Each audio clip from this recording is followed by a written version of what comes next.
Alright. Hello everyone. Welcome back. I'm gonna play Survivor. Because I wanted to play them last time.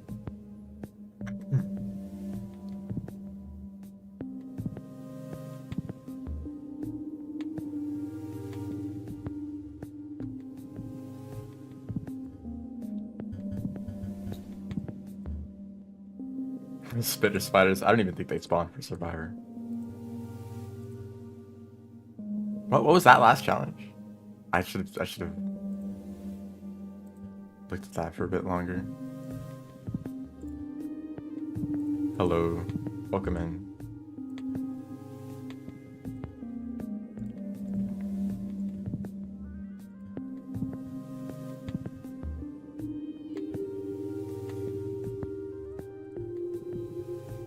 It's going through all like the worst challenges. Goodness. Alright, Monk.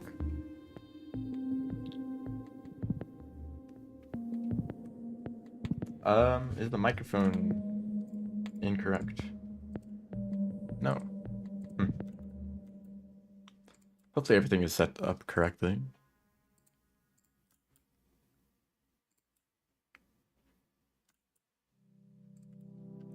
Just changing these last few challenges. 7 karma flowers, I think is maybe a bit too much. Transport Yeek. Okay, that one's fine. Let's just go with this one.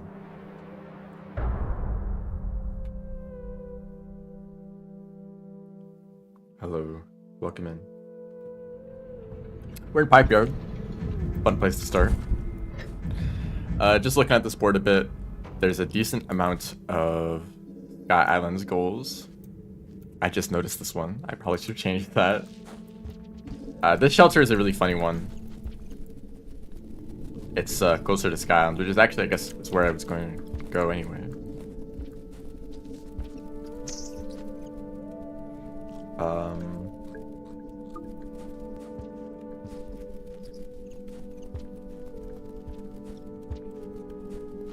Also, are there center wings in different... No.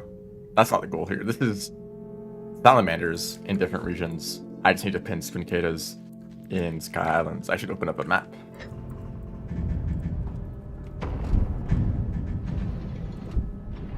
Hello.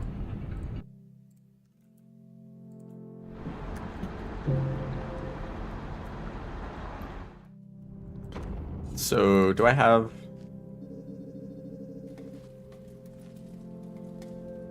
Okay, I have a plan. I have decided. Wait, am I where I think I am? Did I get that wrong? No, this is the right place, because this is a really weird place to start.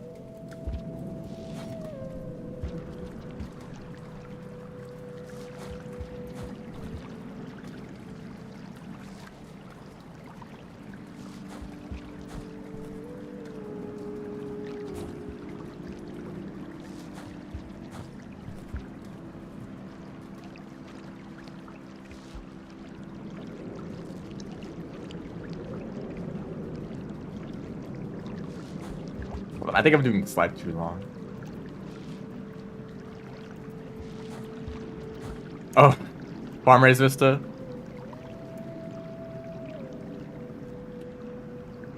Oh no, this is Shoreline. I don't think there's anything to do in Farm Raised. Can I do this correctly? Fine, I'll just use the speed.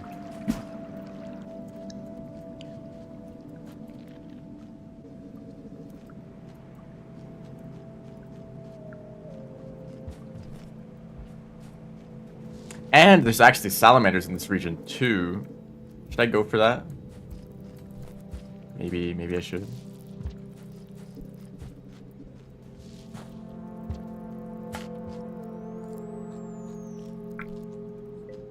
So I have a plan. I do have a plan. Is it a good plan? I don't know.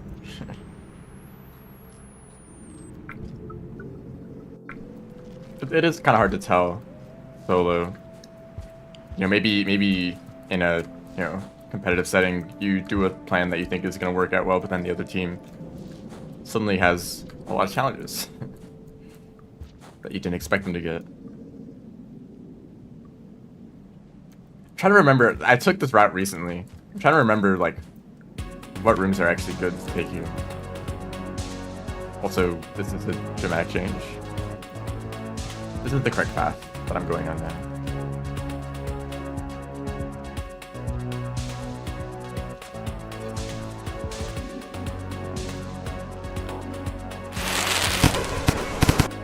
Yeah, Sky Island's jump scare real.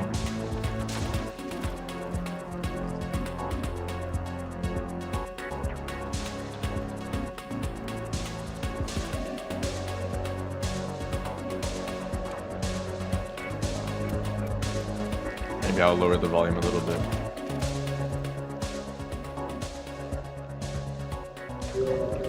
So I know there's salamanders in this room. The question is there a good place to pin them? There's one right there.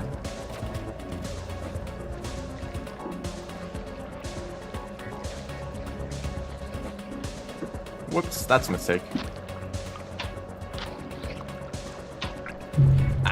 Just died instantly. Bingo mode is expedition, yes. Basically, just imagine an expedition, except these are your challenges. Also, that's a really bad death. I honestly should have sheltered. I kind of forgot that I was coming from this shelter. This is probably this is a problem that I have in Bingo, where I'm like, oh yeah, I'll just go and do this thing, and then I die, and lose all of that progress. Who would have expected?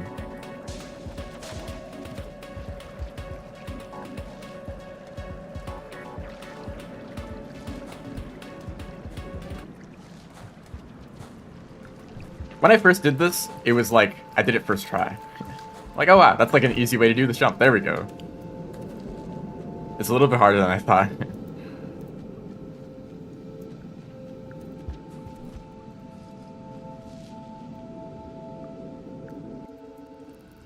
Centipedes are back. That one's in a not great spot. Oh, it moved. Thank you, centipede. Here, let's eat these.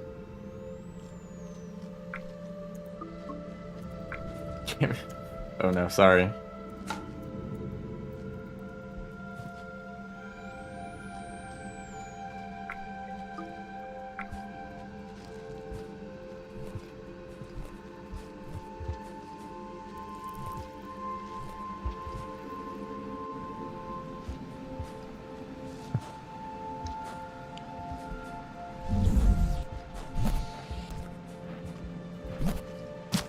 I stabbed the wall. Oh, don't talk about the bingo game. I haven't watched it. Okay, well, this run is basically over already.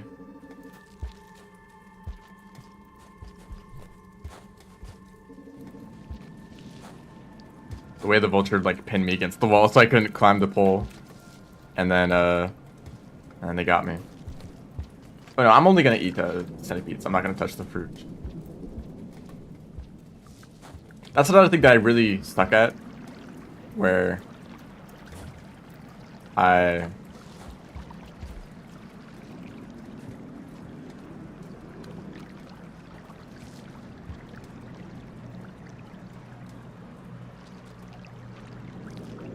wow, that really didn't work. Okay then. Where I just eat food normally, and then I realized that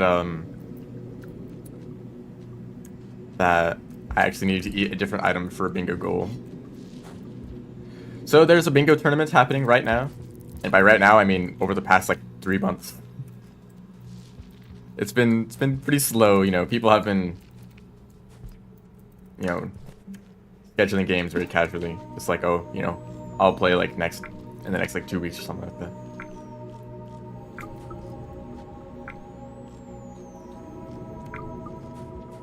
I forget when the event started, but yeah, I'm in the tournament. That's what I'm practicing for. And just today, or yesterday, I don't know, it depends on time zones, there were 2 bingo games. And there's another one tomorrow that I will be participating in.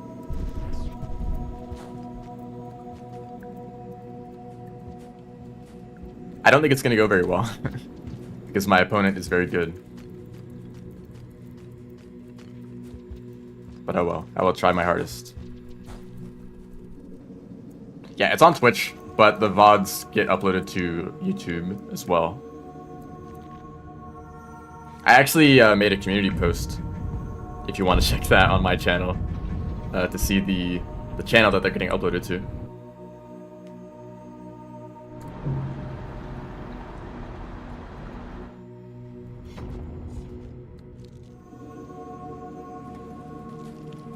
Honestly, okay, I've made a lot of mistakes already.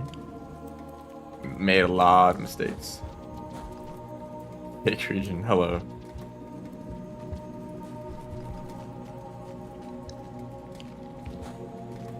Should come over to the YouTube chat for a bit and talk about how you're gonna destroy me in the next bingo game.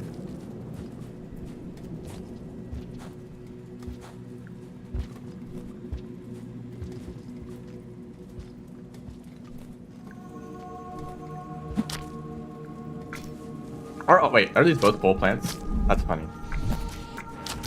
Hello, please don't do that again. It's very rude.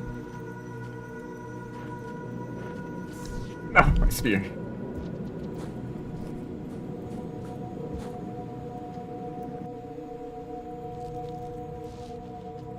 Oh, the funny team? Yeah, that'll be nice.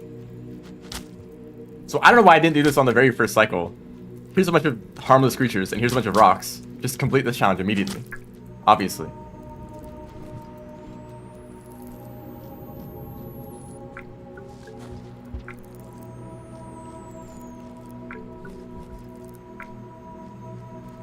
Unfortunately, I need to eat 2 more centipedes.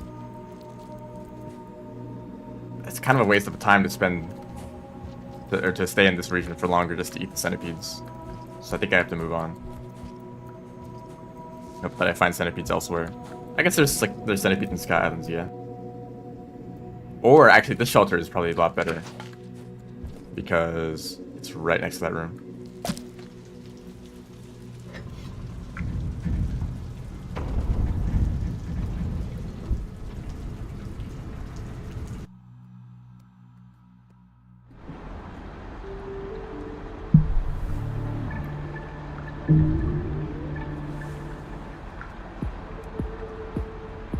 I think I would not do very well if this was a real game, because the throw rocket creature challenge and eat centipede challenge are so easy.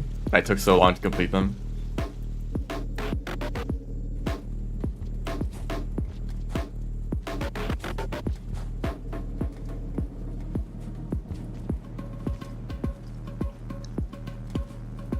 Nice pounce. I mean, the vulture did kill me 2 cycles ago, so it kind of worked after them.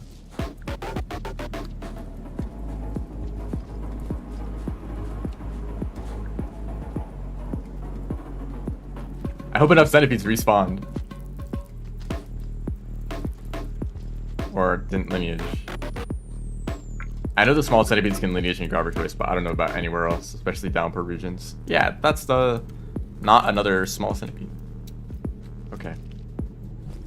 Current objective, I'm looking at this top row. Reach a vista point in shoreline, eat small centipedes, and get the egg bug unlock. Either this or this column. I already have the pipe, or actually no, that was last cycle, so I don't have the pipe red pearl, but I was gonna get it.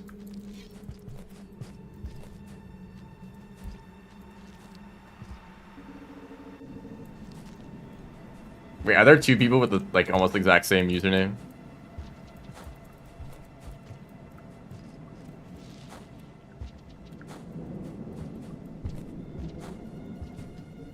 Actually, I know of another room that has a ton of centipedes in it.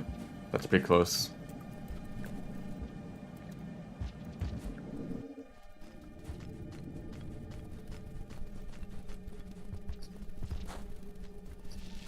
That is very funny.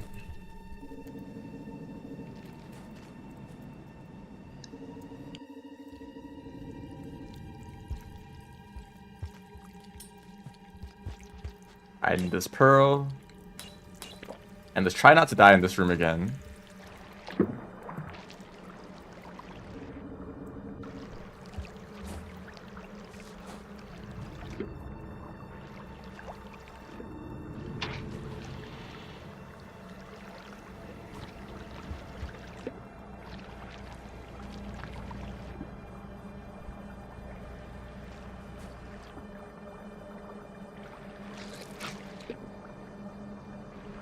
I don't like this.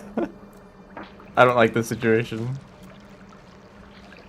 Why is the eel coming up here first?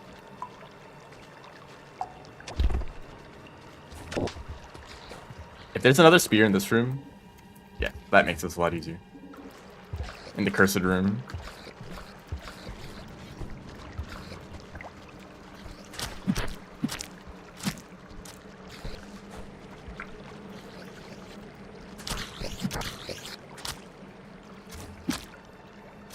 Okay. That one's done. I just need to get out of here. Not die to this. Not die to this one.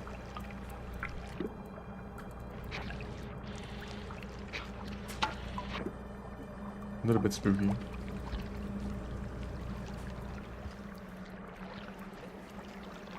Slant mobility.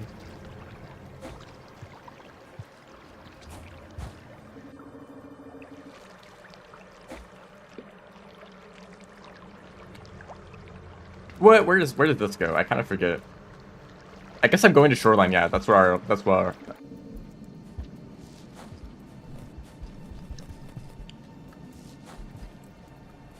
still haven't figured it out after streaming for over a year.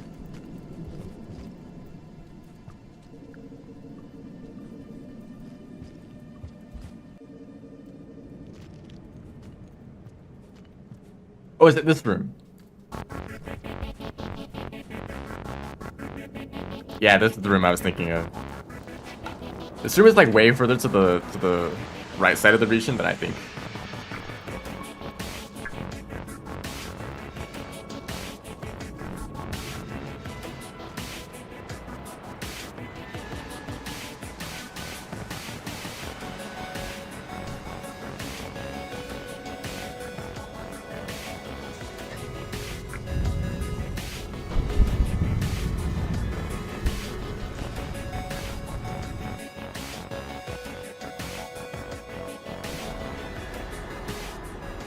Is there another? Hold up.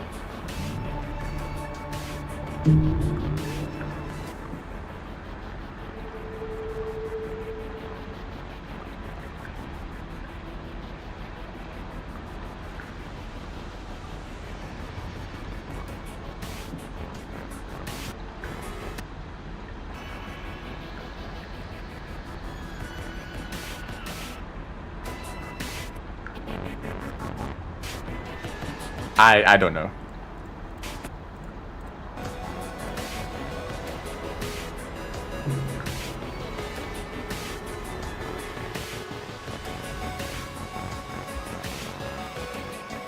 I don't know why all the eggs are in the same spot. Right here.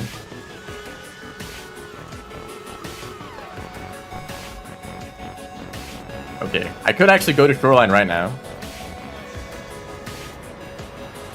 But I said earlier, Sky Islands is the best option here.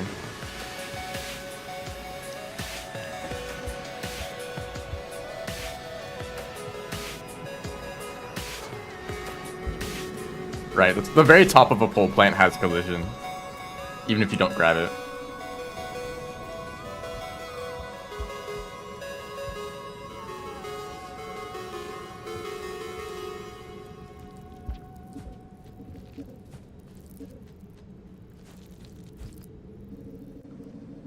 Oh, you're fun.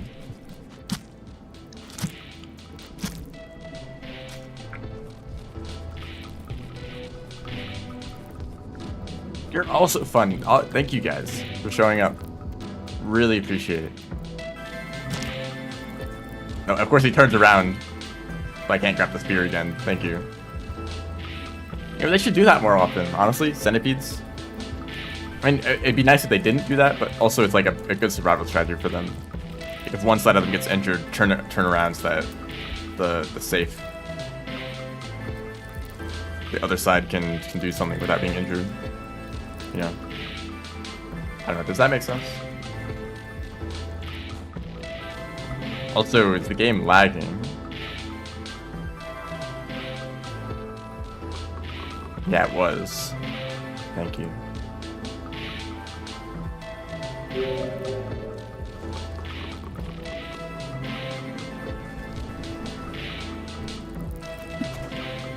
Thank you. That's a really cool one. Please do that more often. The desire to get like a really high-end gaming PC just to run Rain World at a stable frame rate.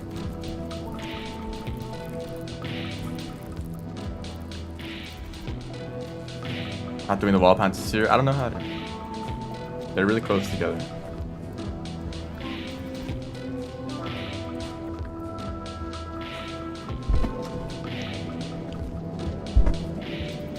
Indecisive Lizard. Are you gonna be evil?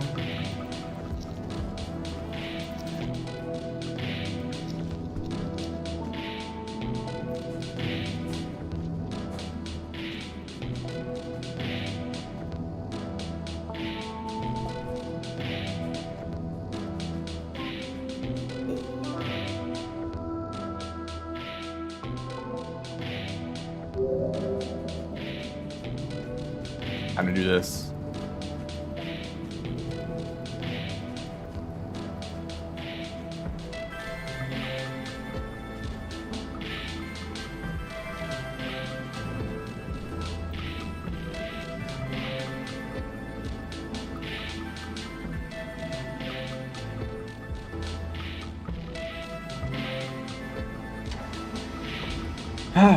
Okay.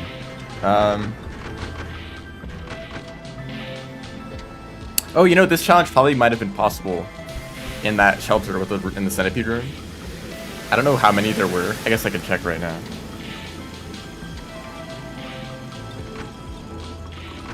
Hype yard.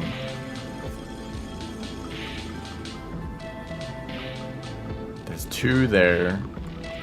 There's 3 there. Oh, there's 5 total. So it's like, if there was one other cherry bomb around this area, that challenge would be possible. I don't actually see one. Maybe I'm missing it. That's kind of unfortunate. I'm Gourmand right now. Very sorry. I hope you can escape.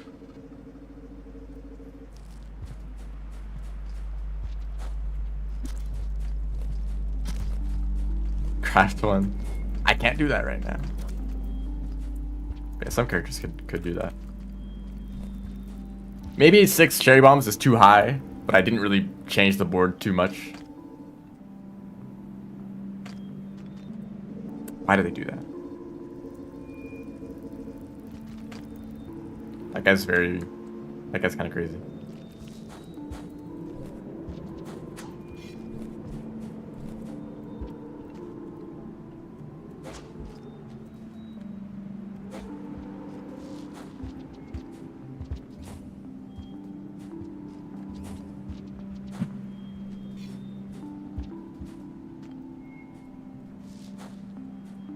Turn vaults happening recently?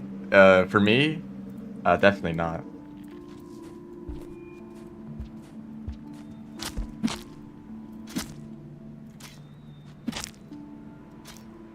I feel like it might just be some like control scheme thing.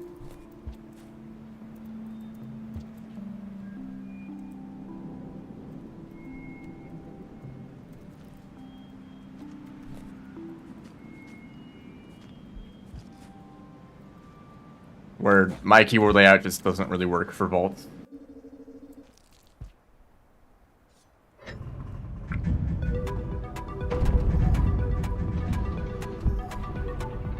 Hello.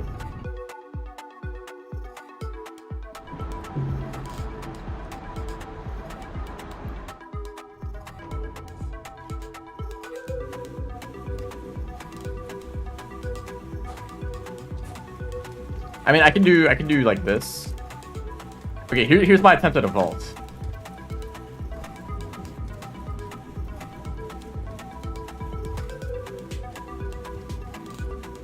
Yeah, it's not great.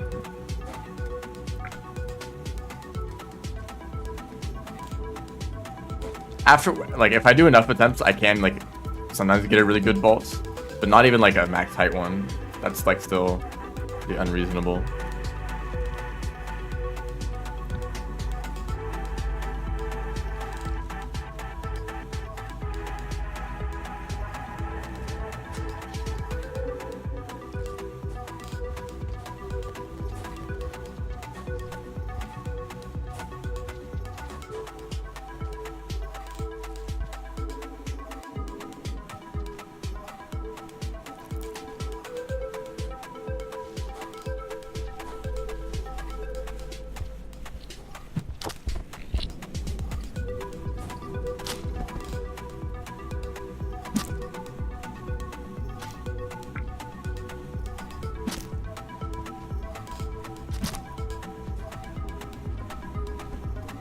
That was way too difficult.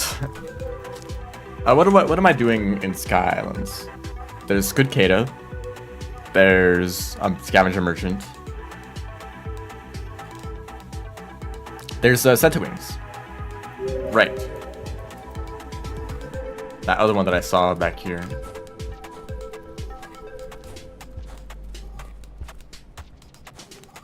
Or did I just make that up right now?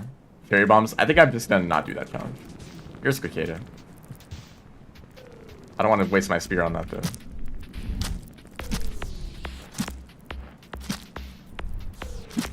Oh, that counted as a pin.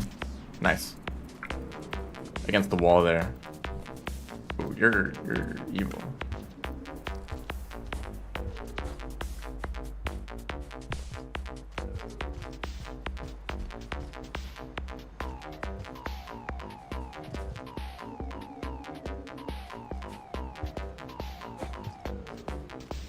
I wonder if...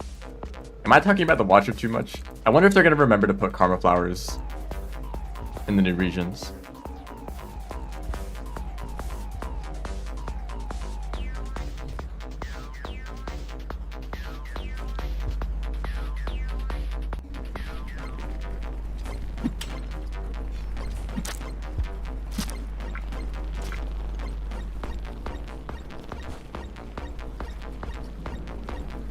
Like 100 Karma Flowers? Was there?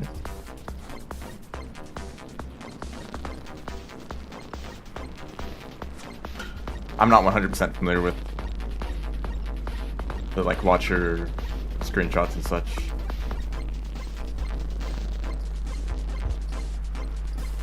I thought there'd be more Squid Katas here. Trampoline? Yo, using a Squid Kata as a trampoline was like old speedrun tech.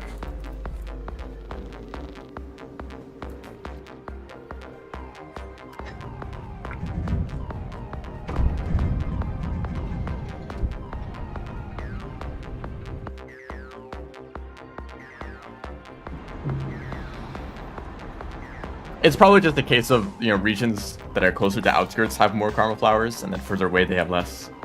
And most new regions are far away from outskirts, of course.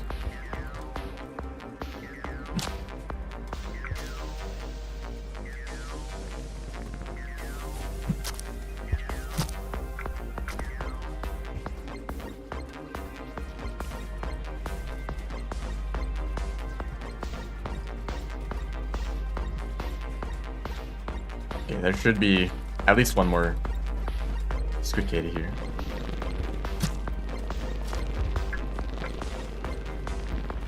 And which direction do I want to go from here? I think I need to go to unlock over in this direction.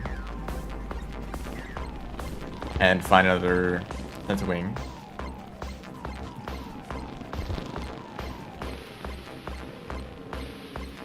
Hello.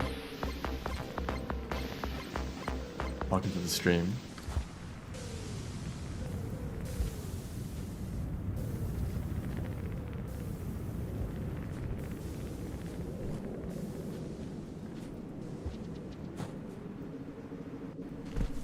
Oh, we got the rare spawn. That's funny.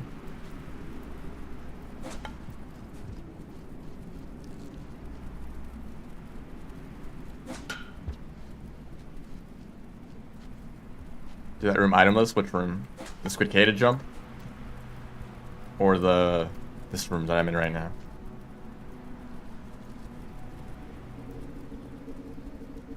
Why is there kills there sometimes? I mean, there's a handful of like low chance creature spawns, just for fun, I guess. A little bit of variety. Honestly, they could have added a ton more, just so that every run is different. That definitely wouldn't have made RNG any worse, right?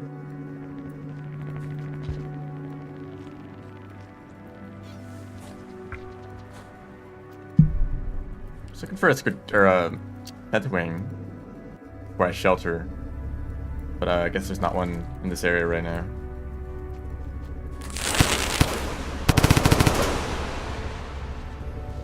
Oops, I meant to drop the rock.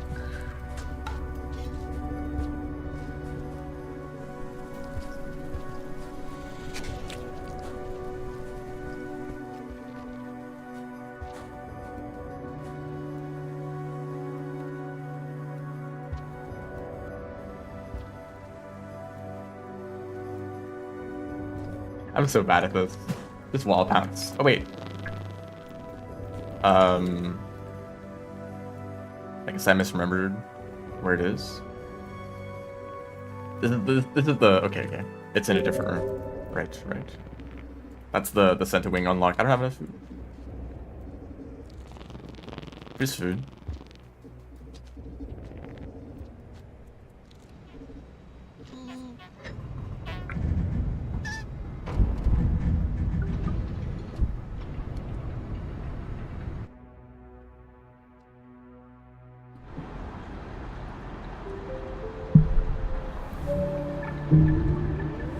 Squid Cave jump itemless. Are those just like max height wall or roll pounces?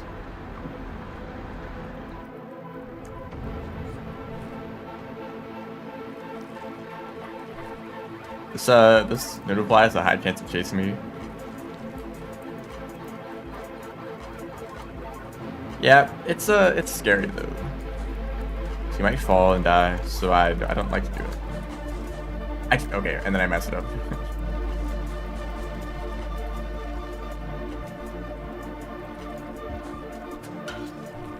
There tends to be a Centerwing over here.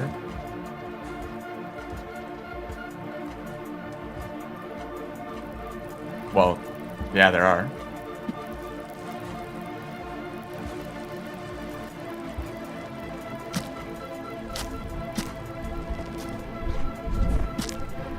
Get out of here. Good luck getting that out of the ground.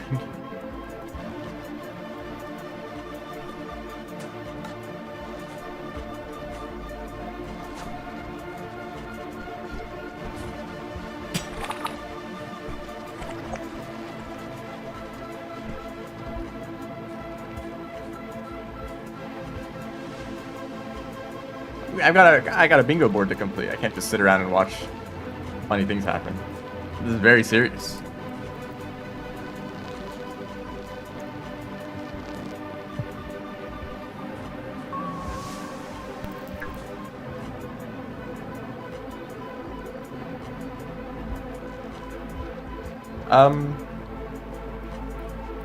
What shelter do I even want to go to? I need to get to Moon. That's the main objective. Do I go to Pipe Yarn? I think I go to Pipe Yarn.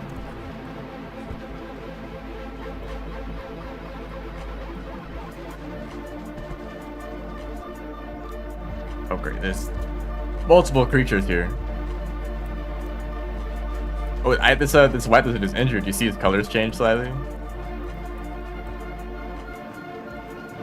Oh dear, have fun with that. Yes, I'm going to passage.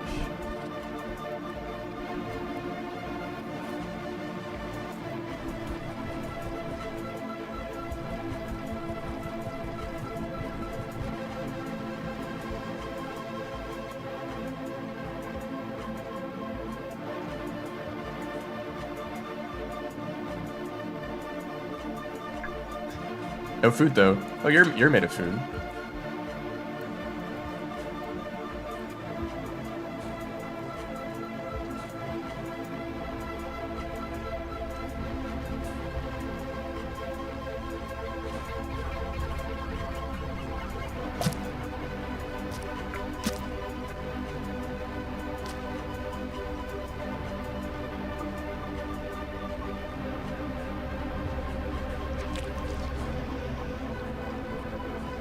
There's an egg bug right there.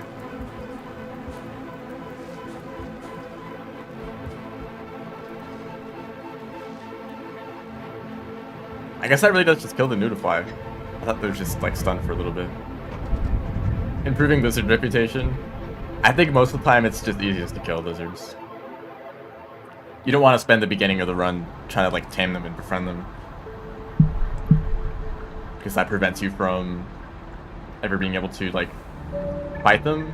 If it's ideal to fight them at first to get out of a bad situation, you're gonna be like, oh, I can't kill them now because I need to keep up my reputation. I don't know. Maybe some people who are like good at taming lizards quickly, maybe they could do strategies like that. Yeah, friend passage, but that's like one of the worst passages. Oh, I forgot the shelter. Or I forgot the passage. Maybe.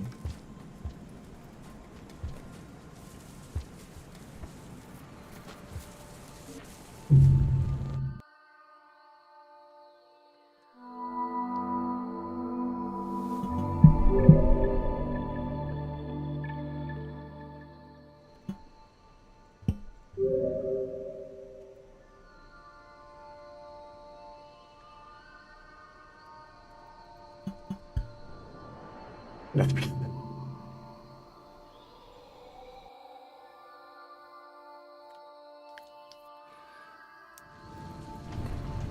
This egg bug still? Oh, I guess I just didn't eat all the eggs. This would be a very scary board if you were the other team. Actually, not really, because you just also go to shoreline to counter it.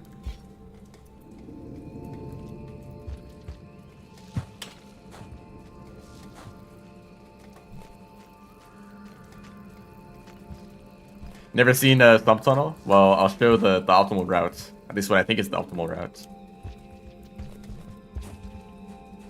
Not doing that though. I've seen so many egg bugs. Here's another.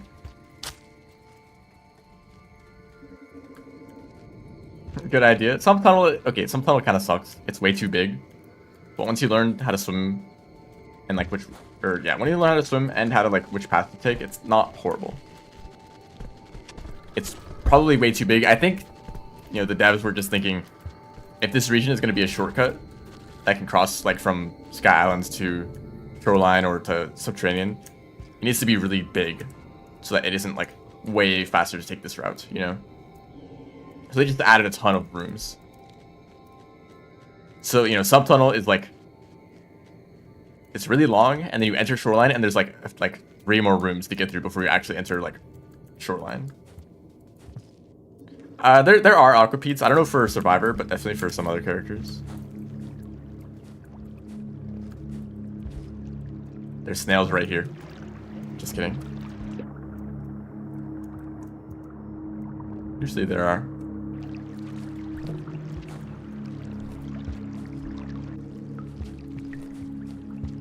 Also, this little troll, which requires that you use like 2 spears to get out. So if you go to Stump Tunnel, you're staying in Stump Tunnel until you get the shoreline. So taking that pipe there, I think is a better route.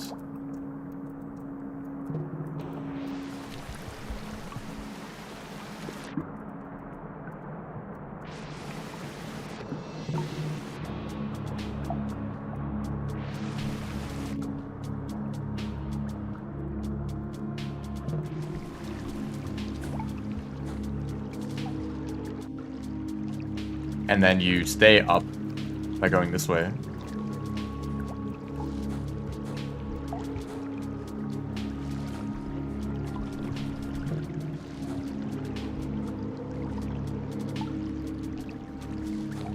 Yeah, Pipe Yard, honestly, I feel a lot better about Pipe Yard after playing Bingo a lot.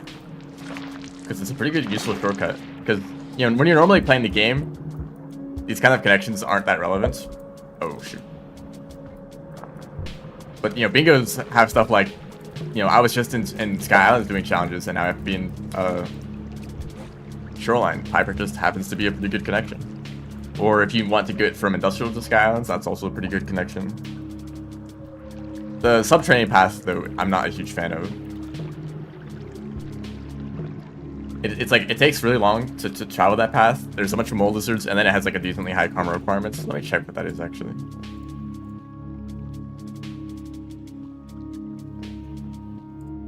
It's 5 karma. You might go all the way through Pipe Yard. All the way through that really long path and past the mole lizards and such. Just to make it to the gate and realize you don't have 5 karma. You know? Because unless you have a karma flower, 5 karma requirement gates can be really annoying. Anytime you die, you have to farm up another. You have to farm another karma to have another attempt to make the gates even.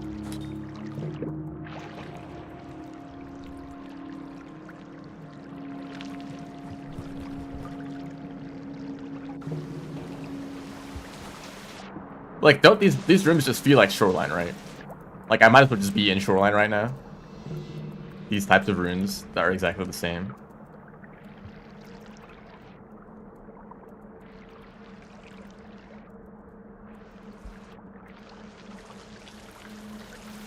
But we're still going. Here's the gate.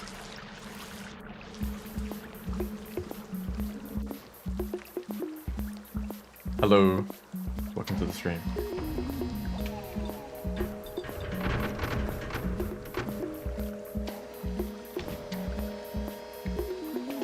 Slug and tub. It's real.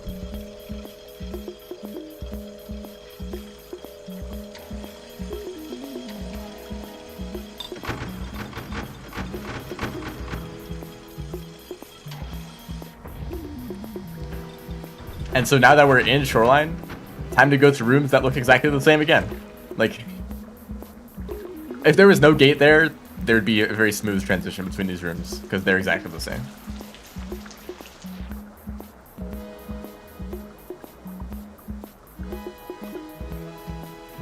Yeah, that tends to be how it is. YouTube has pretty consistently been more active the whole time that I've been streaming. Only like pretty recently actually has Twitch been active at all. I appreciate you guys, regardless of which platform you decide to watch on. Yeah, Twitch has been pretty empty for most of the time that I've been streaming.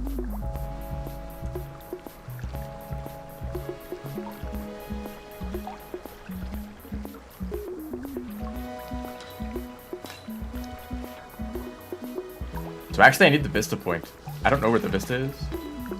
And there's a handful of really annoying locations that I have to check.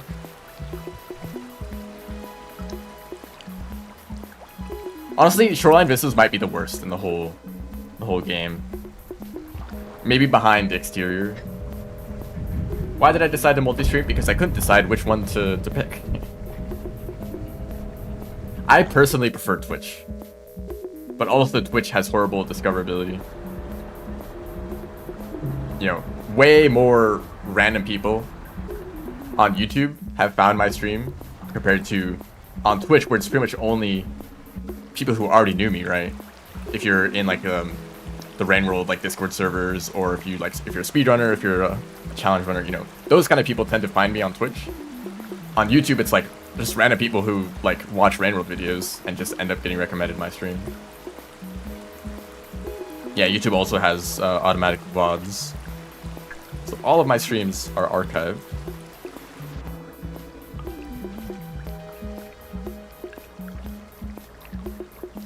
But I know that a lot of YouTube viewers don't like Twitch and might not want to watch if I was only on Twitch.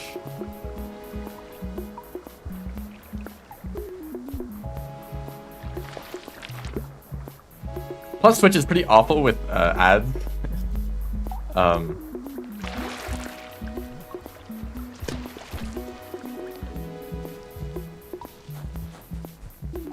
I don't know. But I'm very used to Twitch when it comes to streams. So that I'd probably like just personal preference alone. I need an item.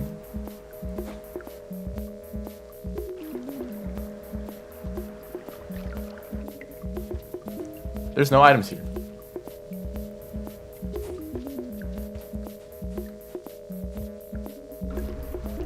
There's no items anywhere. Fruit. Can fruit be used? I don't think so.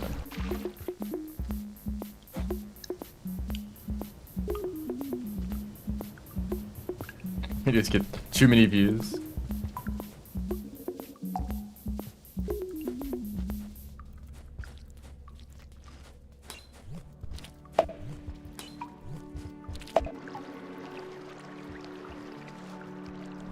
Okay, I guess one rock is enough.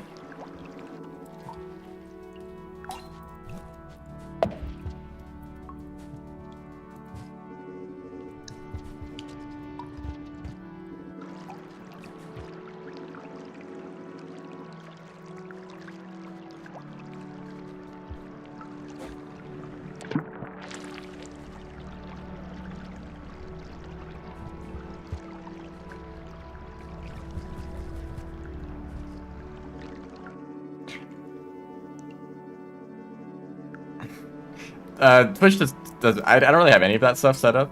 I mean, if you're following, you will get notifications, hopefully. But I've noticed that Twitch notifications can be pretty inconsistent. Okay, well that's great. That's wonderful. This is yeah. I think that rock is gone. I don't even know if the Vista Point is. You know what? Let's just check another Vista Point and hope that it's there instead. Which could be in this direction.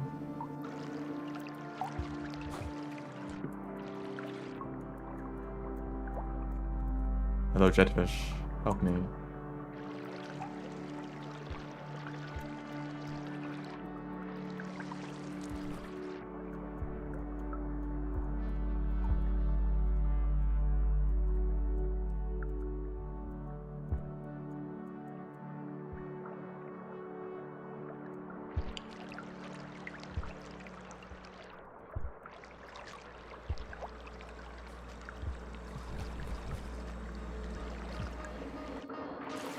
Trying to guess the region by the sound. I feel like this would be pretty easy in this area.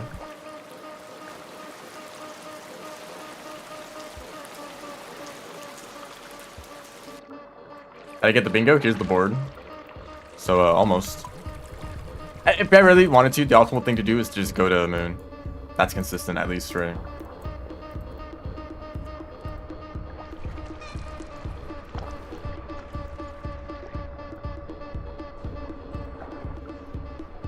No, it's not in this room. It's probably at the top of the tower.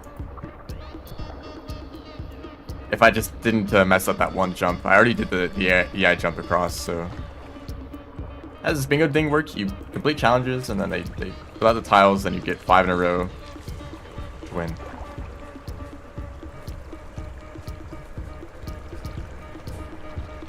Normally, in the tournament that's happening, it's a 2v2, the 2 teams. So it's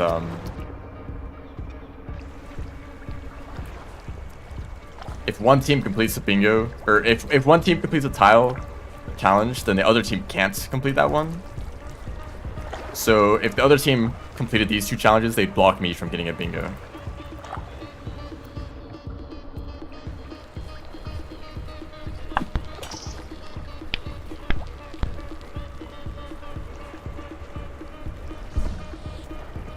Which definitely would have happened if this was a real game, because I was very slow. Is this the Vista room? No, it's like one of these rooms. There's like 10 rooms that look like this, and one of them has a Vista Point in it. Yeah, the challenges are randomized. We tend to go over them and remove the ones that are just unfair or like way too difficult. So it might tell you like, you know, kill. What? It might be something like kill like 3 vultures while starving, and it's like, okay, that's like, you know, good luck.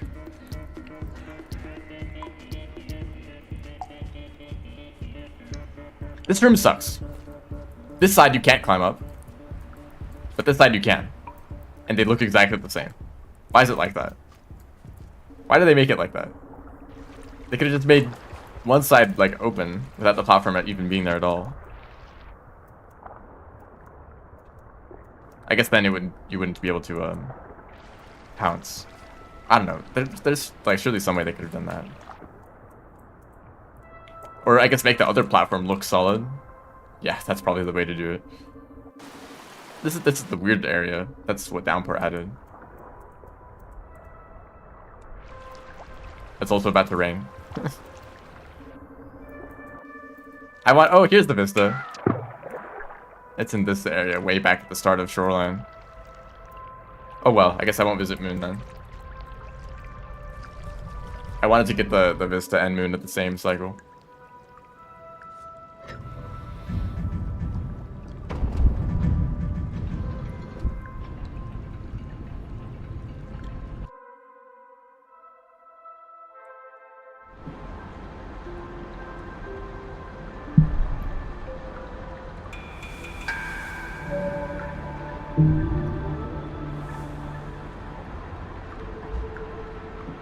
Okay, does anyone have a request for which Slowcat I should play?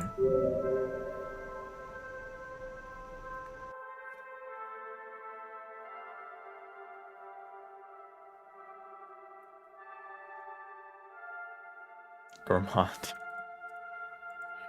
Welcome to the stream.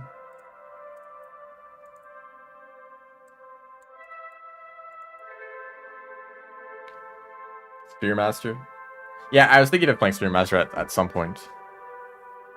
Okay, well, alright then. I guess it's Spearmaster.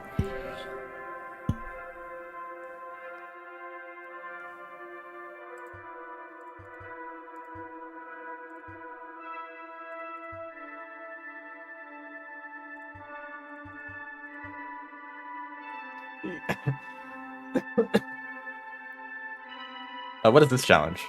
Kill 2 jetfish while starving. I guess it's not even that difficult, but I guess I'll leave that in. Although starving Spearmaster kinda sucks. White Squid Kid is with rocks. Wanderer Passage.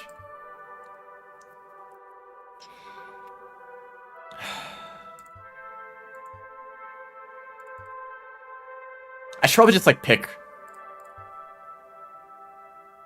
Are there even this many garbage wastes? Like, I should just pick. Go here. Visiting Vista. Sure, exterior Vista. Do I enter garbage wastes? How about visiting Echoes? Farmer's Echo. That's great. Visit Shaded Citadel Echo while starving. Okay. Hazer. Oh, Spearmaster unlock. I did a practice game just a while back. That where the hold up, I should have got that. Or no, I already have a challenge like that, right? Trade value with scavengers.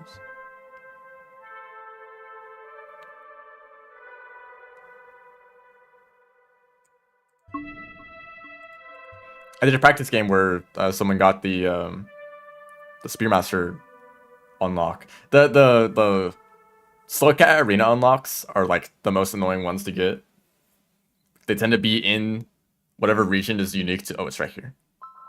Right. It tends to be whatever region is unique to the Slowcat. So like Outer Expanse and Metropolis and Looks of the Moon, or the Rock. No, it's Submerged for Ruilitz. And for Saint, where is it in Saint? Is it in Silent Construct? I think. Which is actually probably the most reasonable one to get, because Silent Construct is basically just shaded.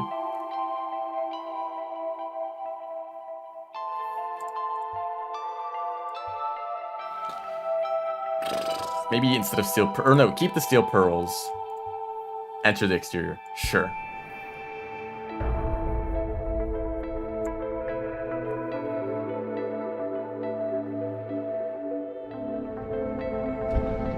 So there's this is a mod that I'm using. This is the mod, but this is the shelter. This is a really common shelter for some reason. This is a mod. It is not publicly available right now because it's kind of also like in development at the same time. It will be available sometime after the bingo tournament is over, which will still take a few weeks. So yeah, that, you know, it'll take a while. But you can use another website called Bingo Sync. You will have to make the challenges yourself, but that's what like most other people use for like bingos in games. It also has like multiplayer functionality, I think. Yeah, I think it does. It's just this is convenient because it's in game. You don't need to like open up another tab, and the challenges complete automatically. Although it's a little bit more difficult than most other games with the bingo mode, where you actually have to shelter to save a challenge that you completed. It's not like you just do it and then mark it immediately as complete.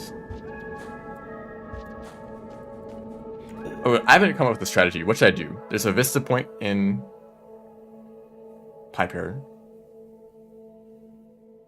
Transport a Black Cicada out of Sky Islands. This is actually really easy. Actually, you know what? I'll do this one. This bottom row is super easy. I might as well just speedrun this. I need to find the Vista Point though, which I don't know where it is, and also there's not really a good map for it. So I have to spend a while to look for one.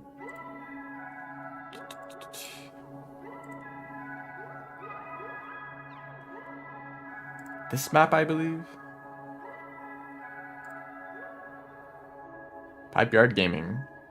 I've spent a little bit too much time in Pipe Yard, maybe.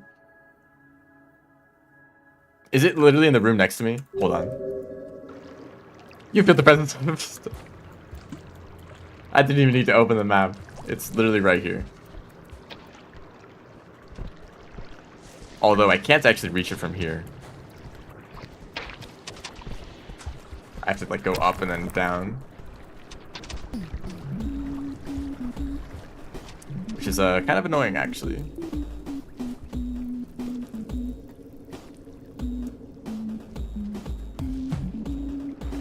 I wonder if you can make that jump. I don't know if that was a perfect jump. It probably wasn't. Redo expeditions if you start in Pipe Yard. Pipe Yard start is not that bad. I'm like not even far away from industrial. And industrial, you wouldn't mind starting in industrial, right?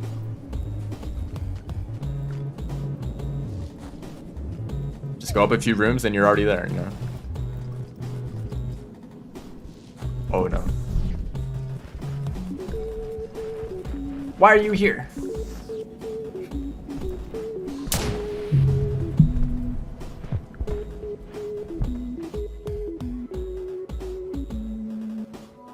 Wow.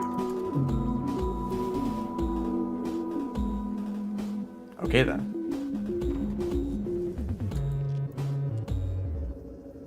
Drainage system. Drainage is not really great as Spearmaster. Lots of centipedes.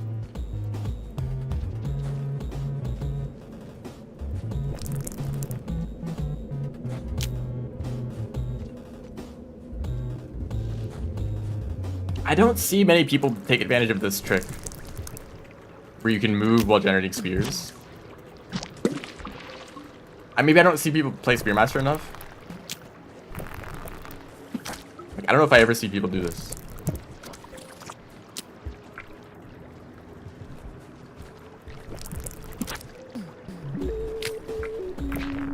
Oh, that's one in the water.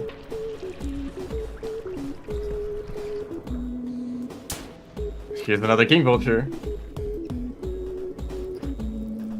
I'm just gonna stay here. Oh, it is possible.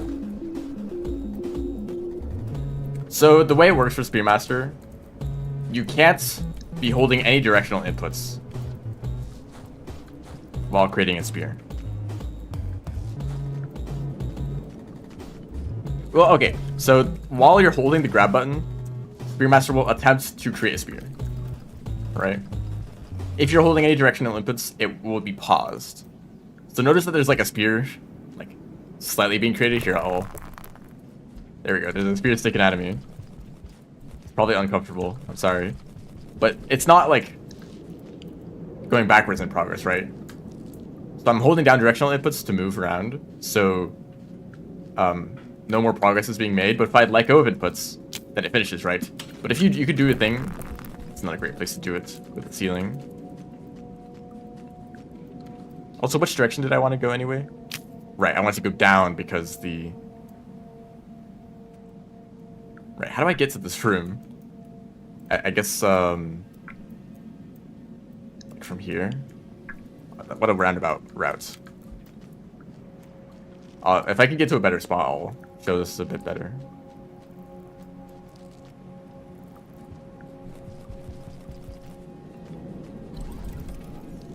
What we could do is just tap jump in either direction, so that when I'm in the air, I'm not actually holding it down any directions. If you look at my input display, I'm just tapping jump and left or right to start moving in the air, but when I'm in the air, I'm not actually holding any inputs at all, which means that I meet the conditions for generating spears. It doesn't actually depend on your movement speed at all.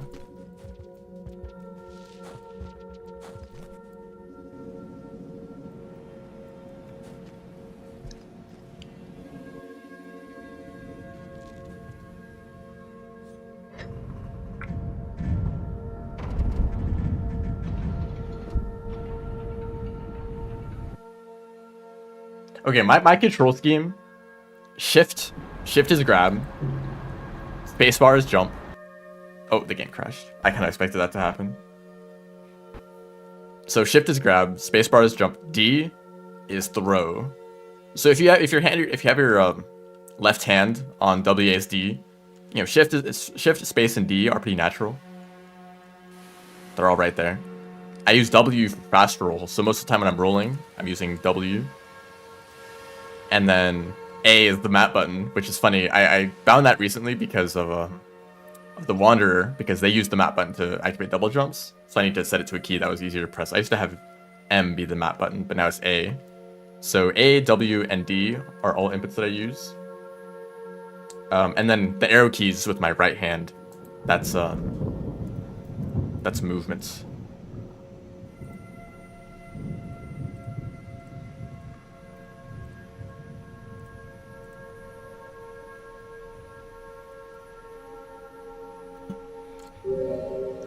I forget what the default control scheme is. Is that the, like... Does that also use arrow keys?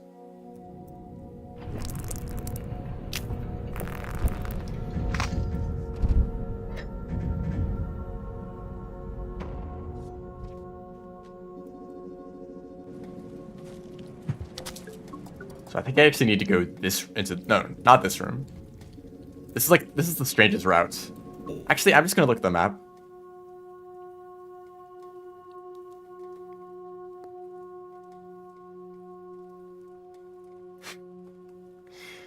This is such a roundabout path. Okay.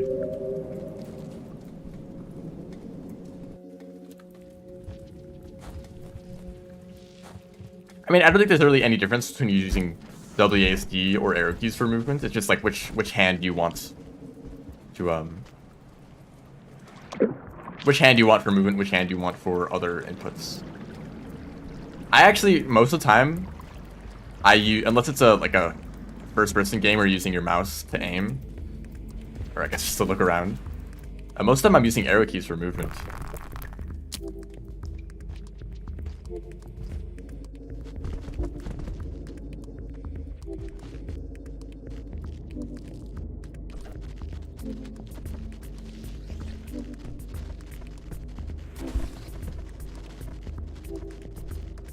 Nope, that's the fake one. I'm dead. Miraculous? Survival?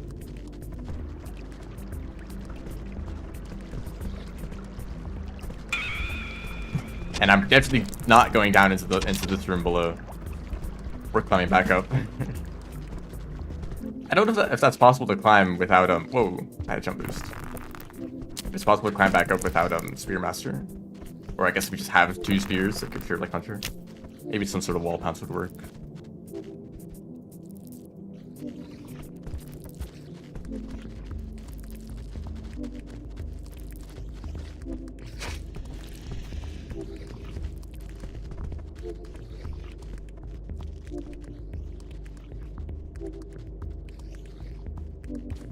pipe right here. I saw the shock from off screen.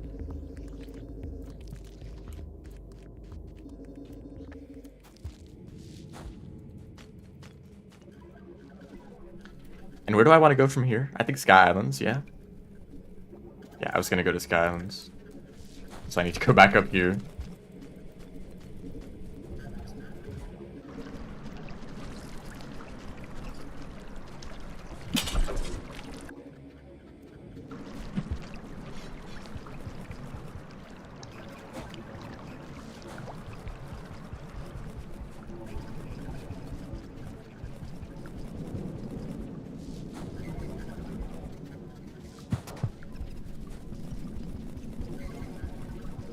Do I want to go that way? Oh, I do. I remember this room. I still am, like, don't fully have this region memorized. If you want a very simple guide for navigating Pipeyard, think of it as a square, and each corner of the square is a region gate. So top left is industrial, top right is Sky Islands, bottom right is shoreline, and then bottom left is subterranean. And if you just stick to those general directions, you should be able to navigate mostly okay.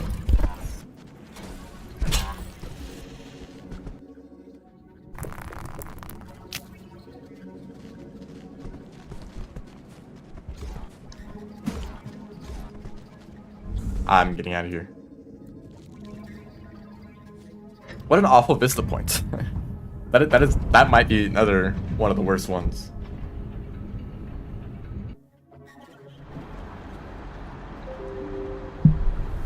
Unless you're like entering from industrial and you take that specific path. I guess it's not too bad in that case. Yeah, Pipeyard is like, the main purpose of Pipeyard is that it connects to a lot of distant regions. The downside is that it's a huge maze. So if you don't know where you're going, it might be really difficult. Plus, it's huge. So it's not actually that much faster to navigate than some taking like normal path to regions. Like if you're in industrial and you want to get to subterranean, it's actually faster just to go to outskirts drainage and then subterranean over going to Pipeyard than sub. Because if you're in industrial, it takes a long time to get to Pipeyard. It takes a long time to get through Pipeyard. Once you enter filtration, it takes a long time to get through filtration. To actually, or to like from the gates to the main part of subterranean. That's quite a long path.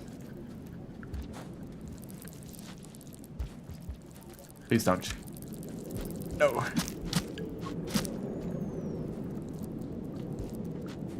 He grabbed me. I'm dead.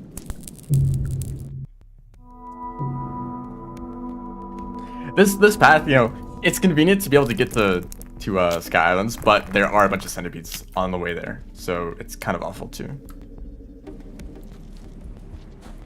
Although centipedes are pretty good food, so I can farm karma at least.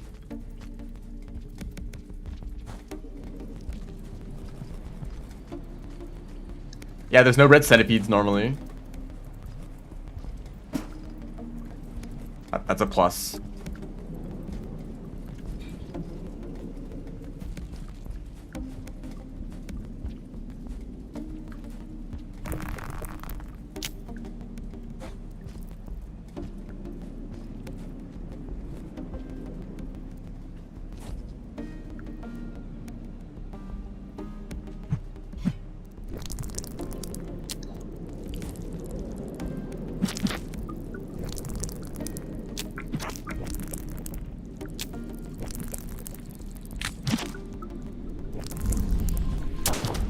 Oh.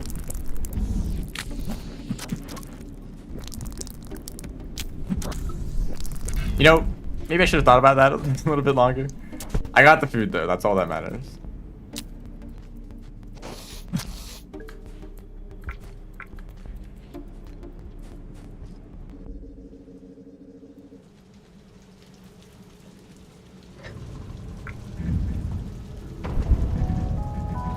Yeah, industrial has a ton of food.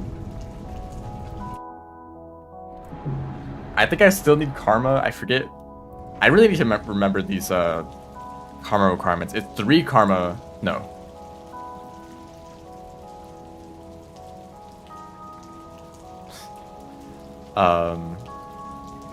Yeah, 3 karma to leave. The map is a little bit confusing.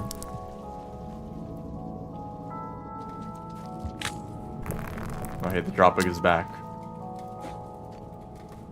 You haven't even dropped the fruit yet. Why was he just holding it? Isn't there a shelter, like, right outside the gates, too? I think there is. Chose the wrong ally. Like, I saved you, Red Centipede. Oh, no.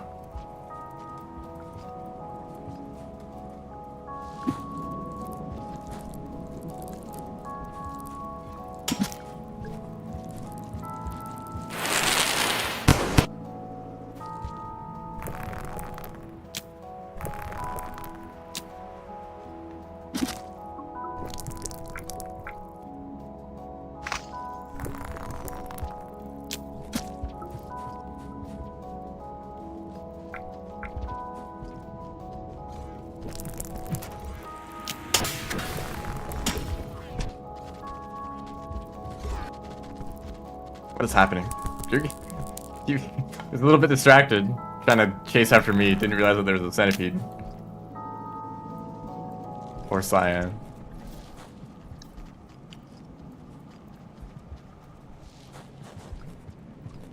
Yeah, right.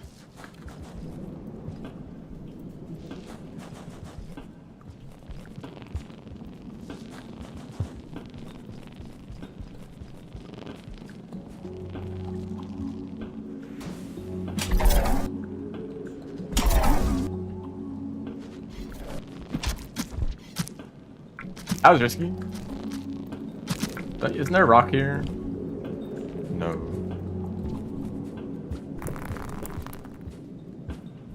I'm looking for a rock right now. There's one. Did that Squidicada just fly into space?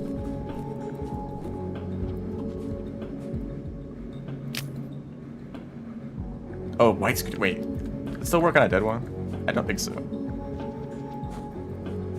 I probably should have not randomly killed this guy. Nope. And now there's a vulture in this room.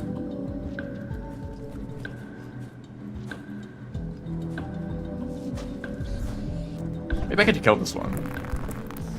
I had enough spears.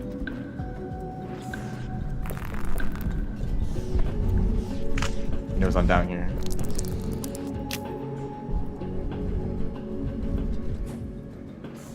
Yeah, come on.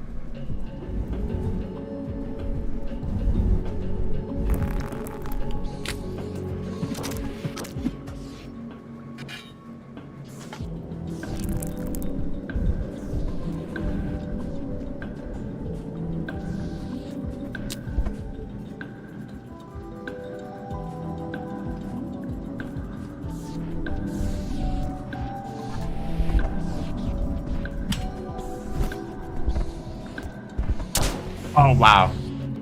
Okay. Of course, the other Vulture tried to get involved too, but that guy was still aggressive. Even though I stabbed him like 5 times. I guess I stabbed the wings and they just didn't do much damage.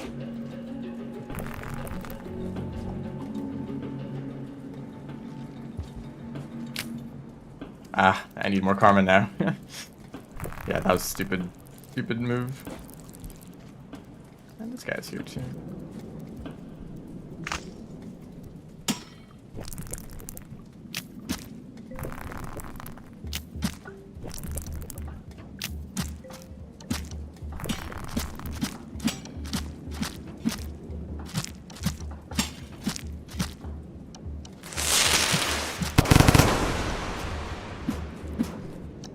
Get back. Can't run away now.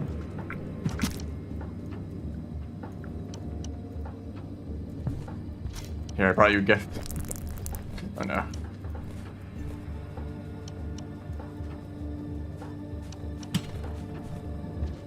Well, why aren't you dropping? It's a big meal for you, right? Oh no.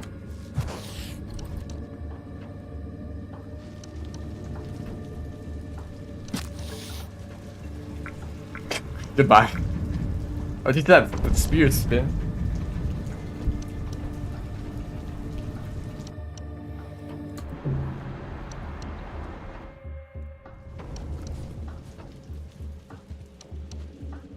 course, the spear or the fruit ends up slowing me down in the end.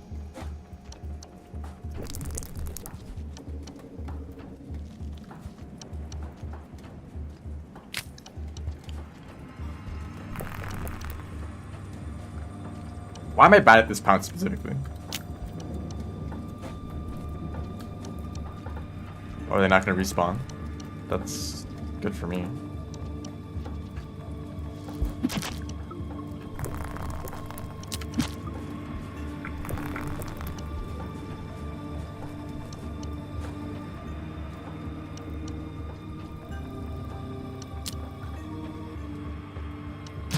It's only small centipedes left now. Is this just really lucky and all of the centipedes that spawn in this region just ended up being small?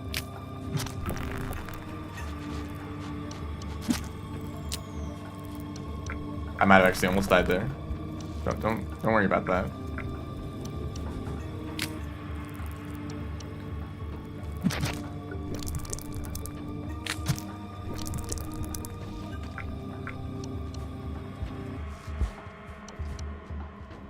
Still, yeah, only 2 objectives after 17 minutes, almost 18. That's not great.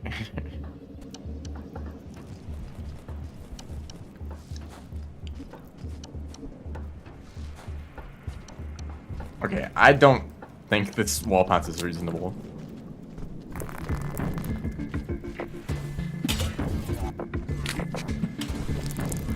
Especially if this guy shows up.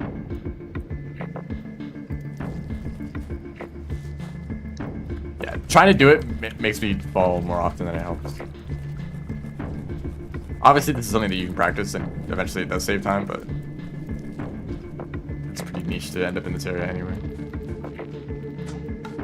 Good job.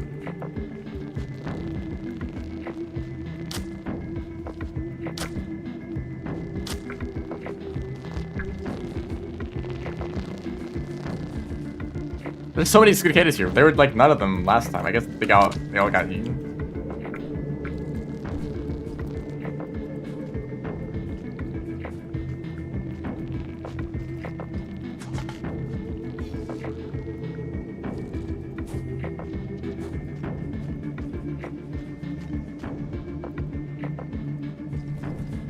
Hello, welcome to the stream.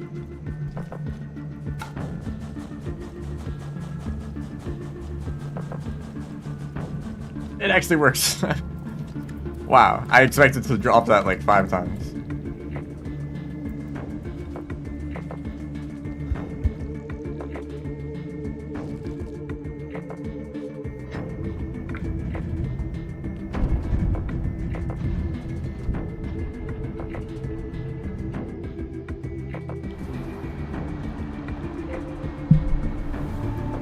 Alright, the rest of this is not that bad.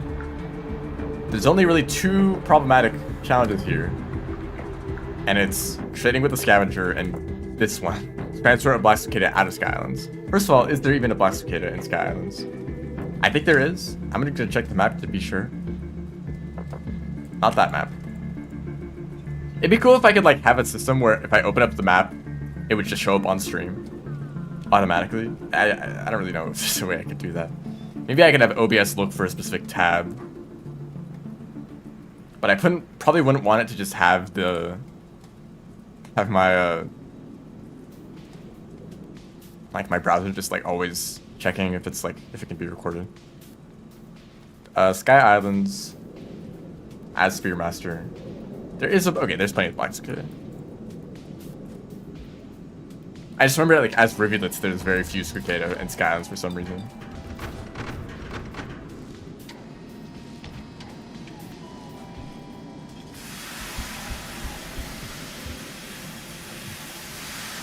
Apparently, someone had said recently that whiplashes are actually like supposed to be difficult. Like it's only a 3-frame window. In my experiences, whiplashes are very easy, unless they're referring to some variant of a whiplash that I'm not familiar with. Oh, hello. I need to befriend these guys. There's a lot of pearls here, so I hope it's not that difficult.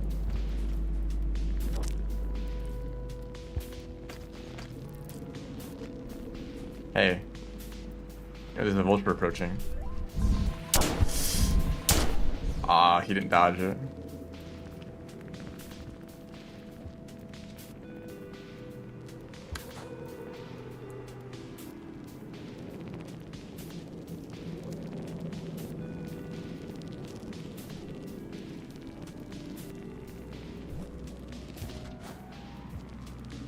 Actually kind of scary centipede. I was moving so slowly they could actually catch up.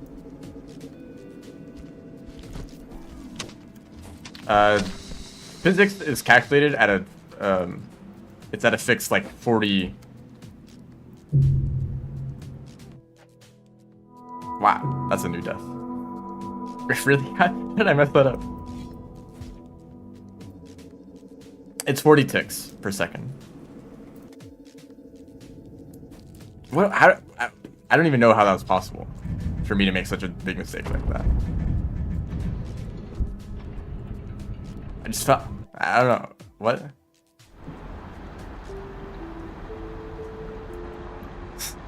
That's like just hold left there. Wow.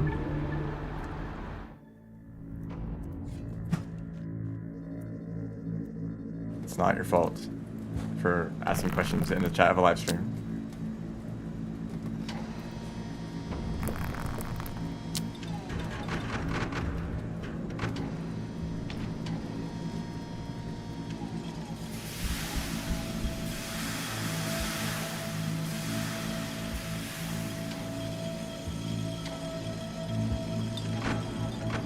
Okay, I feel like I've been trying to like actually look into how vaults, how like timing of the inputs work, and I think it's made me worse.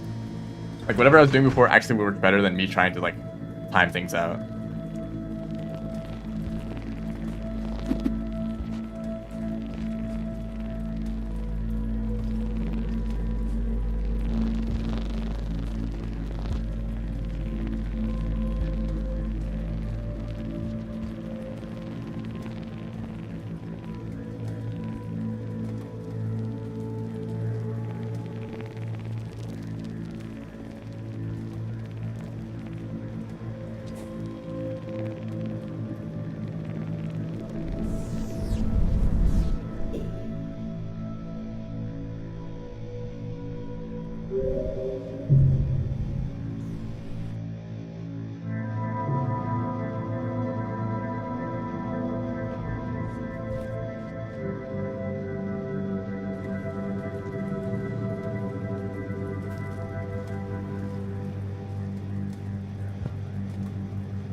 It's all over.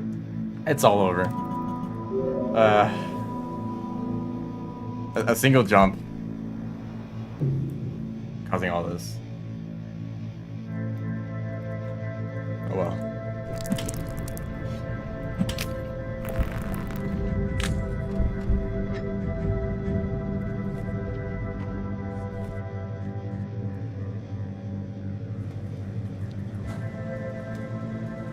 Oh, there are karma flowers. It's just that there's no karma flowers at all in like Piper.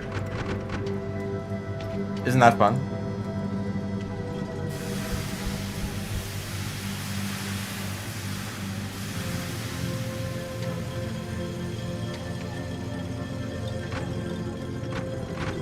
Okay, well, this map doesn't show karma flowers, so I can't actually check if that's true or not, but that's what it feels like. Is that part of what happens when centipedes bug out and get stretched out across the entire screen? If anyone's ever seen that happen, where like centipedes are like freaking out and you see like all the body segments stretched out, and the frame rate goes down really low, which might also make the physics break and cause it to happen more.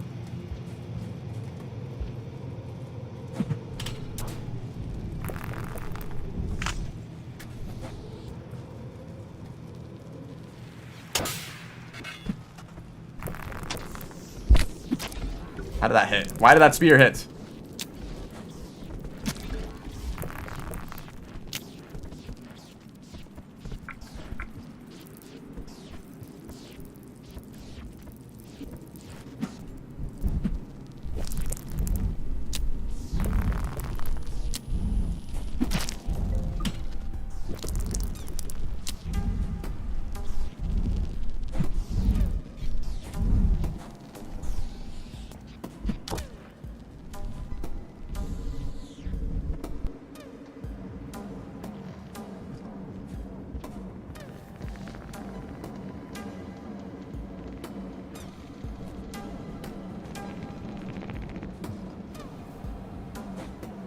Wow, what a difficult jump.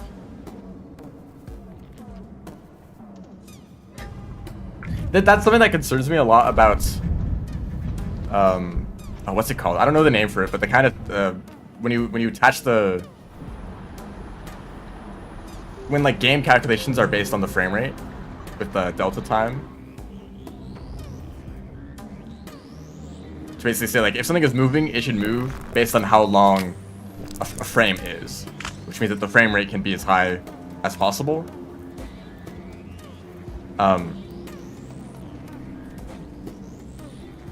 If the game ends up lagging, then a single frame ends up lasting a long time, which means that things can travel really far in that single frame, which means they can go through walls. if they go so far that they don't check for collision when they're inside a wall, or when they would be inside a wall. I guess the point is that it's supposed to not lag at all. If the game is coded well, there should be no lag, and then you never deal with that problem. Unless there's other ways to deal with that, I guess. It also seems unnecessary to like update that much if your frame rate is super high. Like if your frame rate is like over 300, let's say, do you need to calculate movement stuff every single one of those frames? How did he, wait, he took the spear out of the wall? He can do that?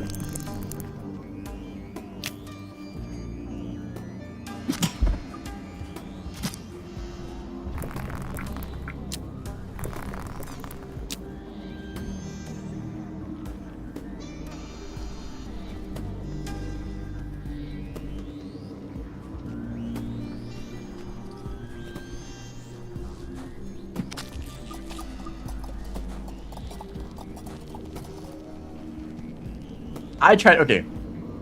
I messed around a lot with delta time stuff when I was making a game. So like a while back, close to when I started streaming, I got a new monitor that is 144 hertz, which is the one that I'm using right now. And before I was using a monitor that was like 75 hertz for some reason.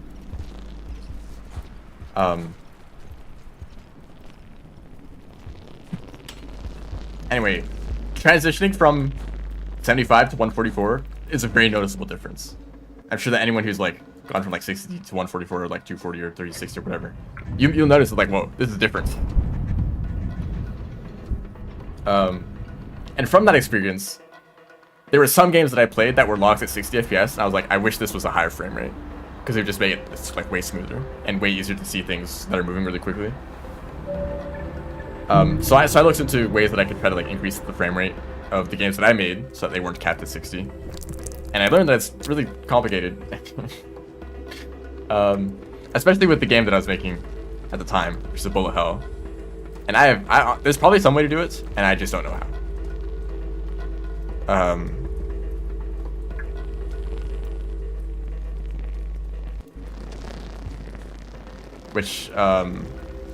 Because in a bullet hell, you'll have enemies that fire off, you know, hundreds of bullets at once. And each of these bullets, poor egg bug, each of these bullets has its own, you know, movement calculations and collision stuff. So I was thinking like, oh, it seems pretty simple, right? They bullets pretty much move in a straight line, so you just need to calculate, you just need to update their position at like 60 FPS or 30 FPS even, and then interpolate their position per like graphics frame, right? So visually they move smoothly every frame at any frame rate, but their position and like collisions and stuff is only being calculated like every 30 times a second or 60 times a second or whatever that is set to.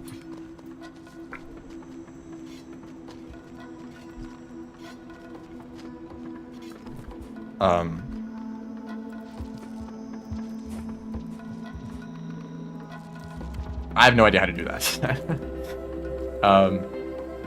It's probably the game engine that I'm using. I use GameMaker, which is, I don't think it's really designed for that kind of stuff. It's pretty much always going to be at like 60 FPS. That counted. I think the scavenger merchant has to leave and come back for a second trade to count. If you give them 2 items quickly, only the first item counts, and you don't get credit for all the value that you created with them.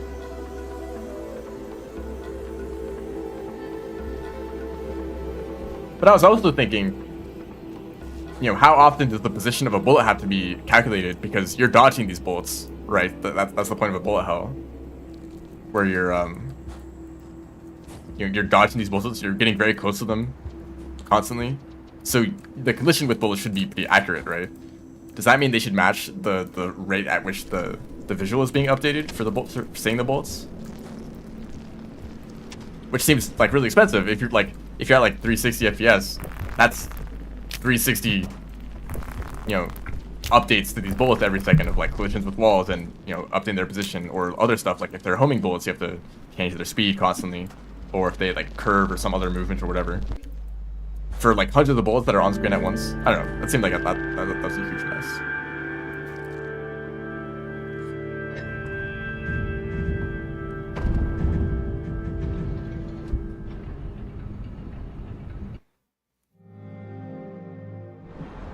And I tried to do a system where it was based on real time.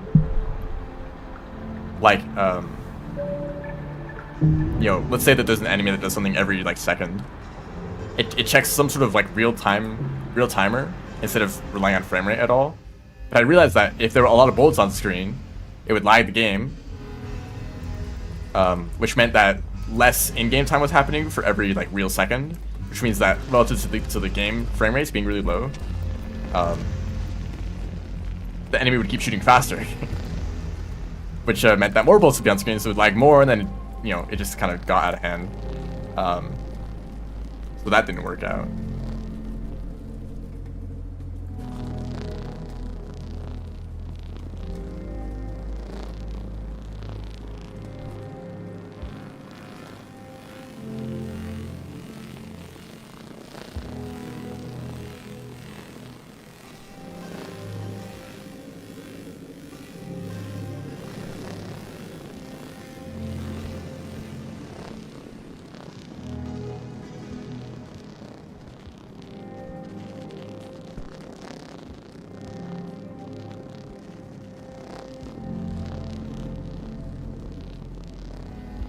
You know, a lot of games that I like are probably made by actual programmers who have experience in this kind of stuff. And they know how to make these really complicated systems actually work, like Rain World, like Noida, like Outer Wilds. They're really complicated, and they kind of have to be complicated for the design of the game, but then they make it work anyway, because they actually know what they're doing.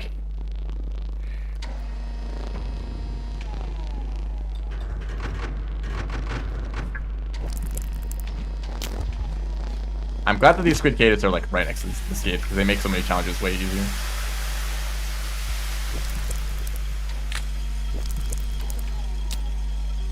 Outer Wilds isn't very well optimized, really. I guess I don't really have first-hand experience.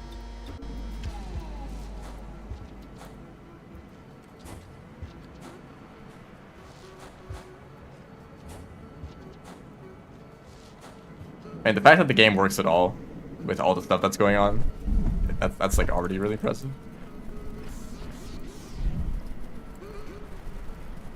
Oh no. I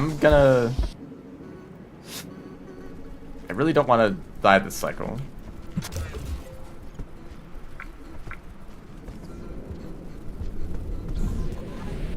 That would be a good way for that to happen.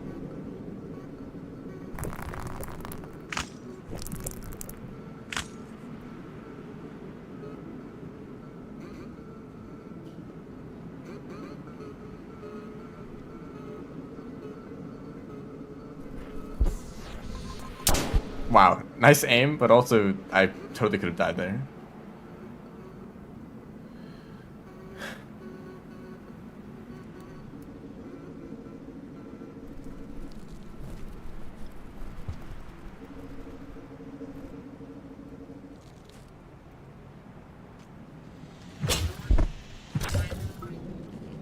Oh, you imagine creating spears while pole hopping? I'm so dead.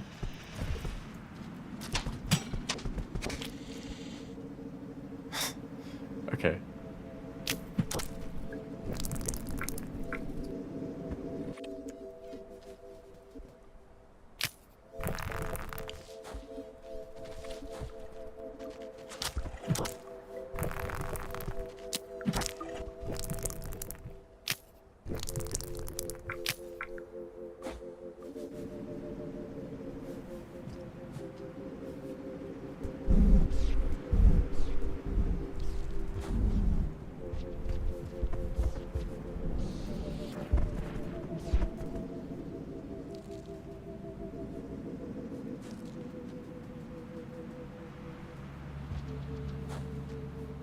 Load.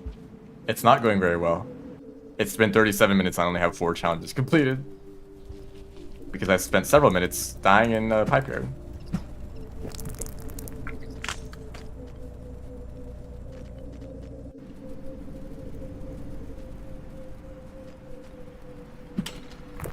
Yeah, okay.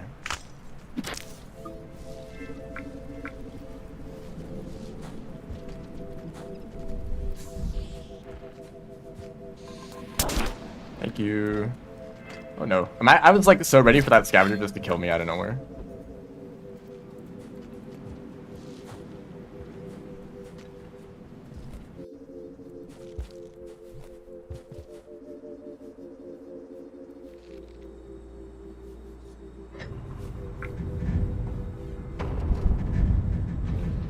Yeah, I think the planet's gravity is actually simulated when they could just be on rails.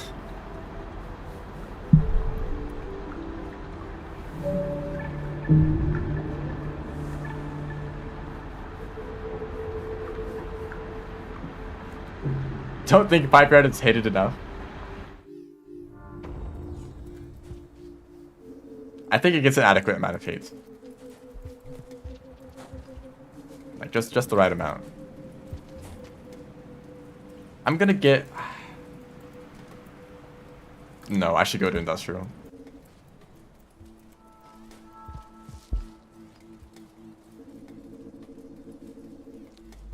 Pearl is kind of out of the way. I have to go past the Red Lizard room.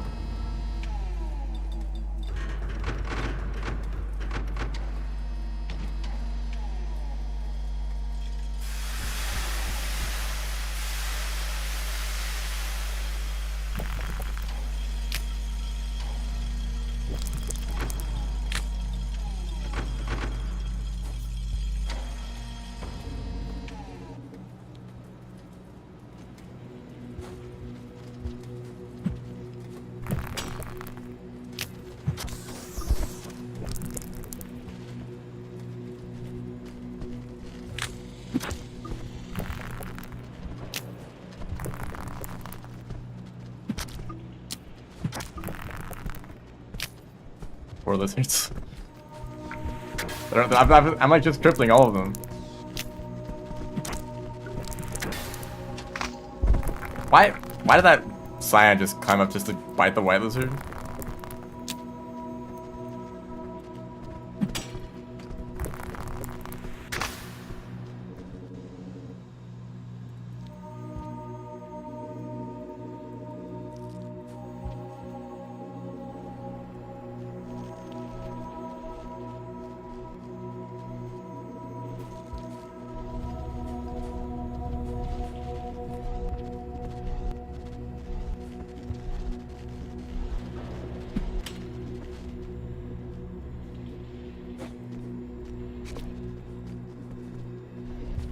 Oh no.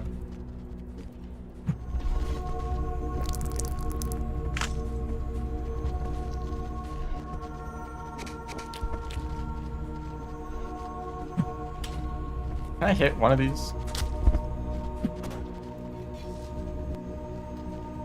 Explosive spear. I'm not gonna do it. Can't.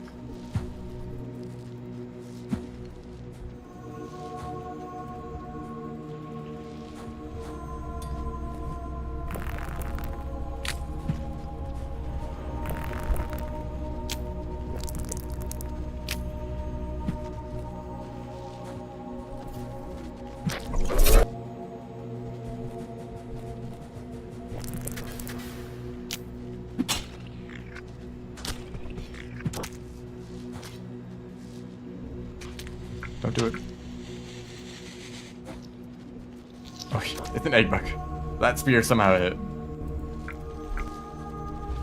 Hello, red lizard.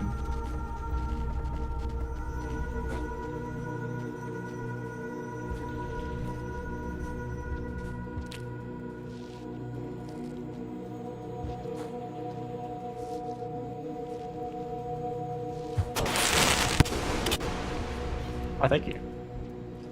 Do I need this? No? But thank you anyways.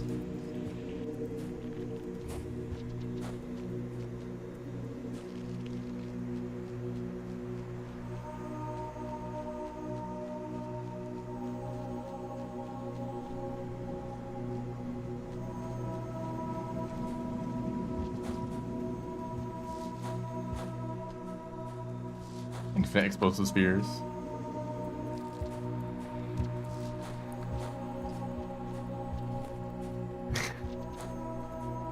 That Throgu slide was a Mary. What does that even mean?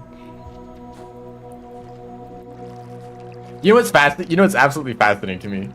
Watching people play Outer Wilds but not understand how movement in lower and zero gravity works. Because I guess the intuitive thing to do is that if you're in one place and you're trying to get to another place, you hold forward until you get to that place and you stop holding forward. But that's not how it works. You hold forward to accelerate, and then you have to decelerate, or else you're just gonna crash into whatever you're moving towards, or overshoot. Right? So people like get in the spaceship, they like, oh, here's the planet. They hold forward until they get to the planet. They're still holding forward, and they, you know, they fly past it because they didn't slow down at all.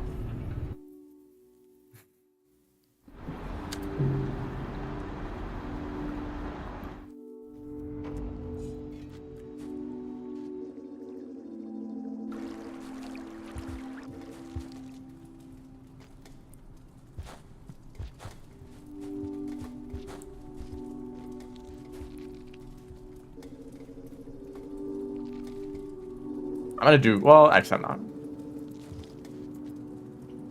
Sorry. I thought about using the explosive spear to launch myself, but I thought I might drop the pearls, but I'm not gonna do that.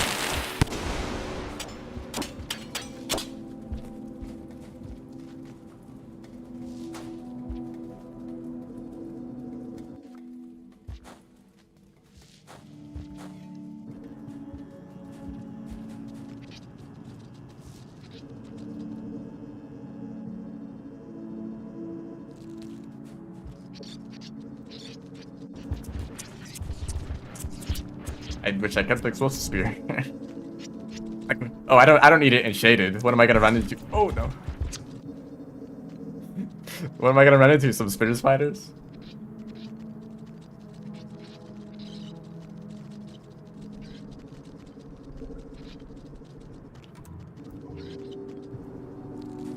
Its shadow was still there.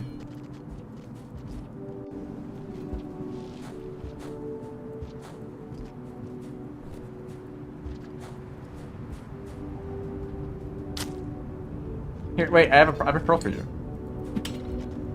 Wait, shoot, don't leave the pearl.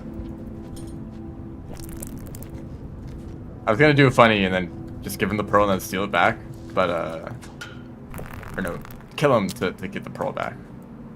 But I missed. Who made Mirror's Vultures? I think it was Andrew.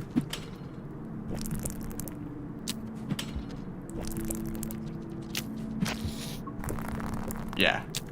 Just for fun, just as a troll. But Mirror's Vultures existed way before Downpour. As did a lot of things in, you know, the more Sluggets expansion. I remember seeing them and being like, what an awful abomination this is. And then it actually ended up in the DLC somehow. Mirror's Vultures are like an experiment of like, I wonder what happens if we take this creature and combine it with this creature, because the devs were like figuring out how to create new creatures. Because they were just modders. That's also probably why a lot of the creatures in Downpour are just variants of other creatures, because they don't really have much experience with creating entirely new creatures, you know? The best they can do is just match together other creatures, or take existing creatures and just changing their stats around a bit, or giving them new abilities.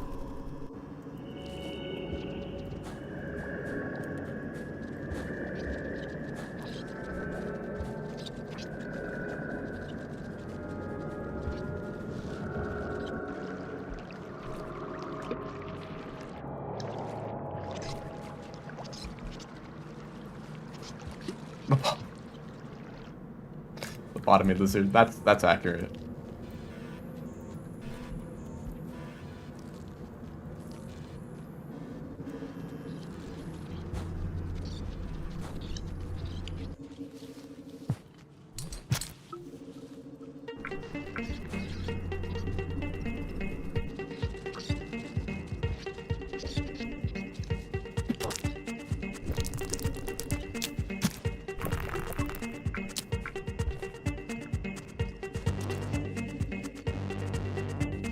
How are you guys in this room?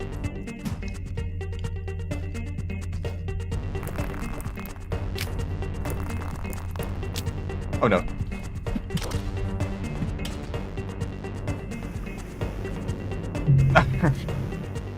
Of course they're gonna get me. Well, back to industrial. Oh wait, did I shelter? Look at me, I took a safety shelter. I didn't think I think it was because of the rain. It's a somewhat short cycle. Why were there scavengers in that room? I guess they wanted to get the pearl too. How many stowaways have I met? So many. I've seen so many stowaways. I think I used to do a few speedruns that crossed their paths often. And I really like to point them out when I see them. Active stowaways, like 1 or 2. They're so rarely active. They pretty much always just hang out on the ceiling doing nothing. Blending in with the vine and stuff. So it makes sense that I imagine that most players actually have seen, or at least been in the same room as a stowaway, they just didn't notice it was there.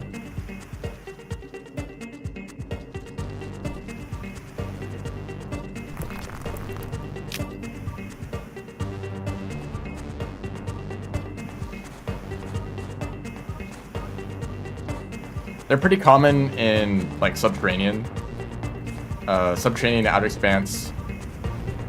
Sometimes like drainage system, the gutter.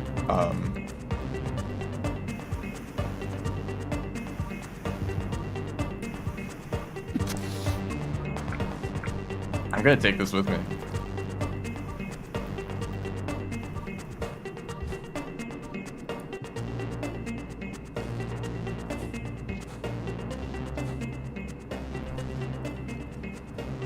I've probably shown a decent amount of you guys the locations of stowaways. Or I guess it depends on how many of you watched streams like several months ago. I feel like I haven't really seen stowaway in a long time.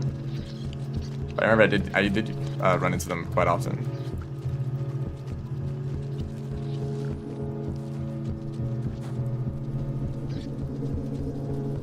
Earlier when I was in Pipe Yard going through Sump Tunnel, I went through a room where a stowaway could spawn for a different campaign.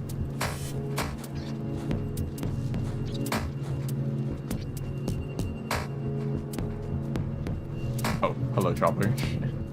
You was chilling.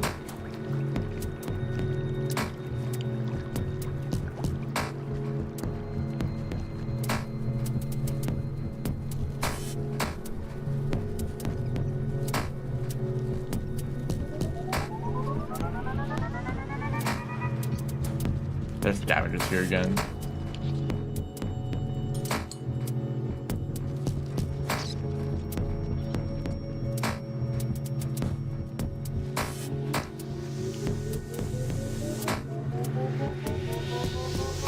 This is way higher up than I think it is. I keep thinking that I have to drop down really far before jumping to the side. But it's like halfway down the pipe, the pole.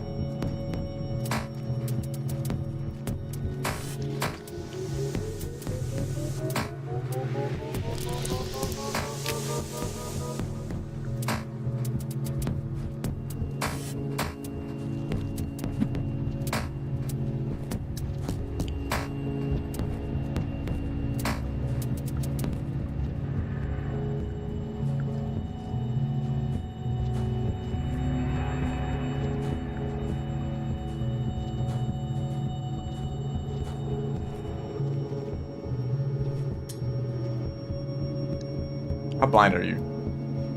Okay, they picked it up. Are you guys just gonna stand there for... Oh, it's flag spike.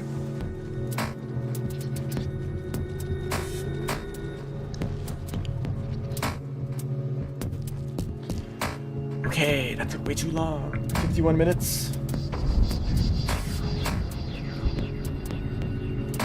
Dying in range trying to get that pearl. I remember spending way too long trying to jump across those platforms to get to that pearl. And falling so often.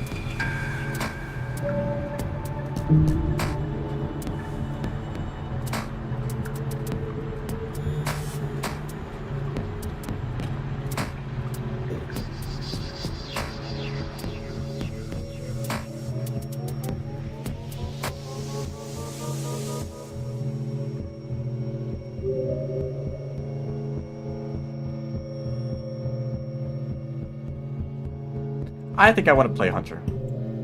Just have a normal experience. You know what? I'm not even going to touch the board at all.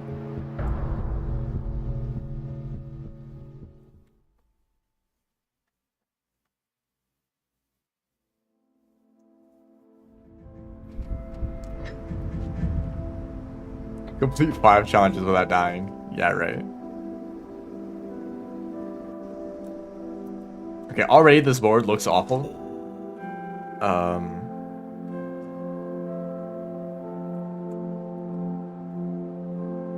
This one isn't that bad. Not really. I wish I could see these better. Farm raised pearl. These ones are kind of inconvenient.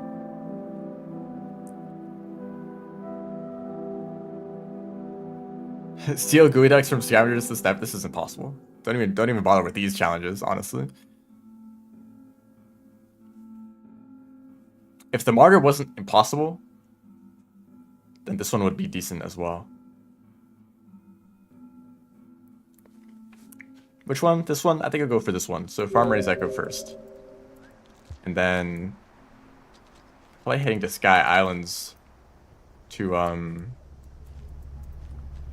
pin an Orange Lizard. I think there's Orange Lizards here and an Underhang. Like that's the only locations for Hunter because the rest of them get replaced with by Cyans.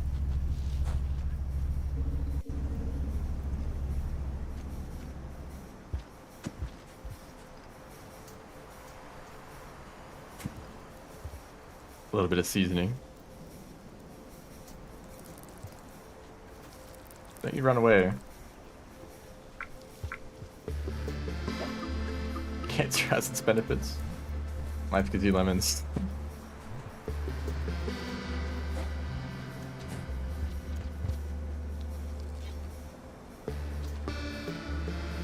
I'm actually gonna try to stay up here for as long as possible. And only go down to the Echo when I get max karma, because Hunter has the benefit of not needing to activate Echoes first, right? More food for me.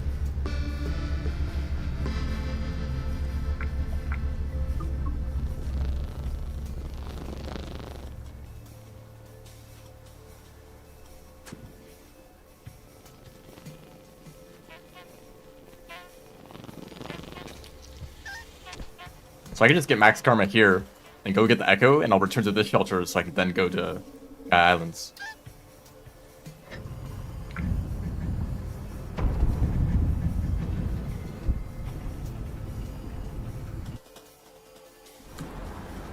See, there's a bit of rot right here. Was this in the artwork before Downpour? Has this always been here?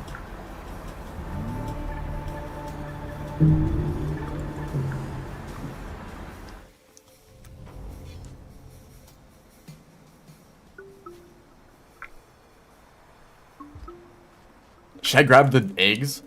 Actually, I think that's a like optimal strategy here. Bring the eggs to the shelter, then I can eat noodle flies for several cycles in a row. Get max karma and the eat noodle fly challenge.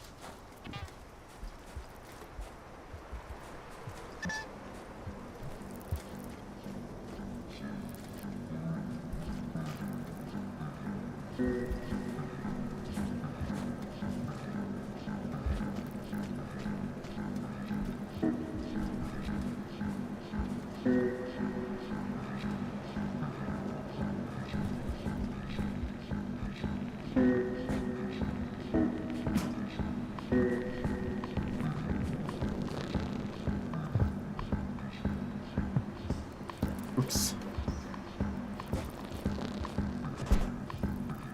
I can deal with you pretty easily.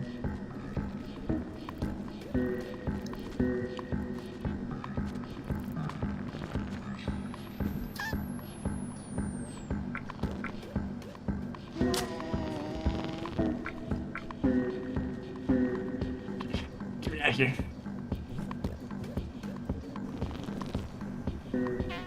I should have saved one for this centipede. Really making use of spore puffs today, huh? I don't know if I've ever gone down here to grab these ones. You know, what percentage of all random players have been in this little spot right there? Like, how many zeros do you have to add to the percentage?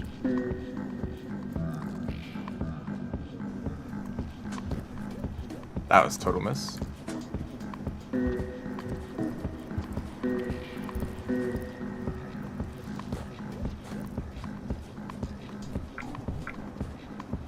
Oh shoot.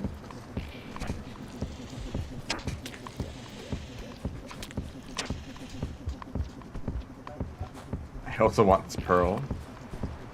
I don't know where, I think the egg is somewhere else. You know what, I don't need that much food.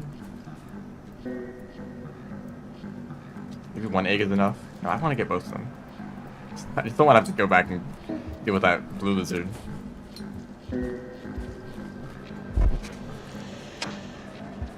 So I have no spears at all.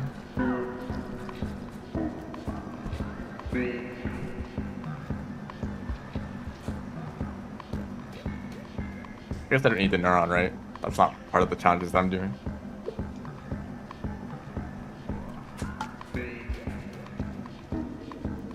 You know, why don't we ever see any other creature grab these noodlefly eggs? Because they have quite a lot of food in them, right? You might expect to see like vultures or lizards like just grabbing these eggs. They're a little bit hard to grab, but you know, they can climb on walls.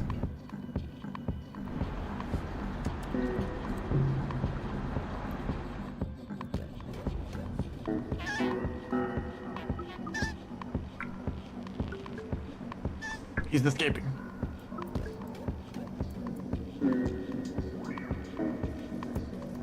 Damn, they actually got away. Yeah, blue lizards like to do that thing where they climb above you and then they drop down right on top of you.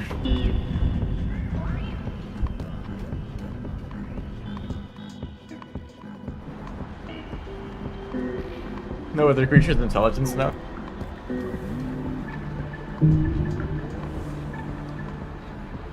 It doesn't even have to be an intelligence thing, it's just like, you know, some species at some point learned to grab the eggs for some reason, and they got a lot of food from it, so that species survived on, you know? Maybe there's not enough time. Maybe these creatures have not been around for long enough for them to figure it out.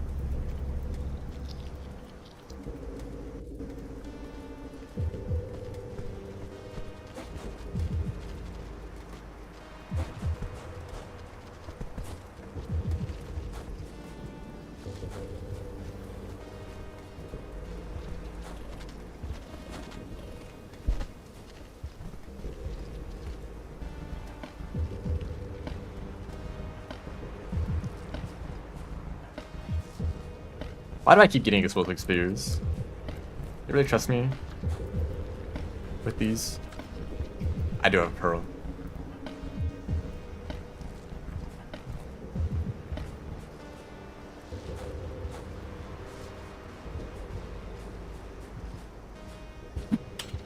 I'm so bad. I tried to grab the beehive and throw it away, and I just missed like 5 times in a row. I see a dude up there. I kind of want to blow him up. Are you still mad at me?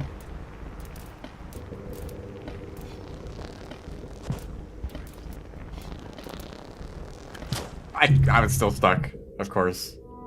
Nice combo. The consequences of my mistakes. And I don't have enough karma anymore. That's neat. Just because I didn't take things slower and, you know, properly grabbed the hive and threw it away. Or just run past it, like I've done plenty of other times. Without any problems at all. Oh, that's the neuron.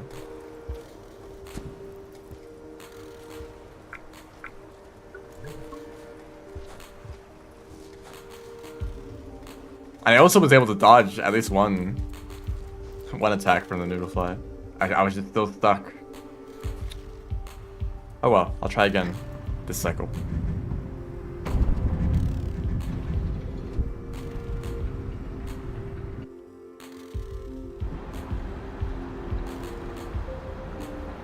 You know, the top row doesn't look that bad either.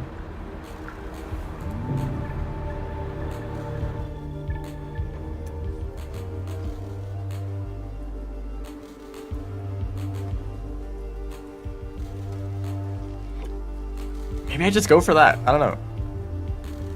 Pearl to moon. Grenade. Throw a grenade at the outskirts scavenger toll. Transport a vulture grub to farmers. Because you know what this means? Let's say I take a pearl from farmers and I bring it to moon. And then I go back to industrial, right? I grab a vulture grub in industrial.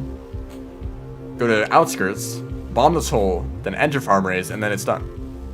That doesn't sound that bad. I'd probably just do that, right? I can go down here, grab the pearl, try to increase my scavenger rep so they don't mind if I blow them up. That's a lot of creatures. Yeah, eat the noodlefly.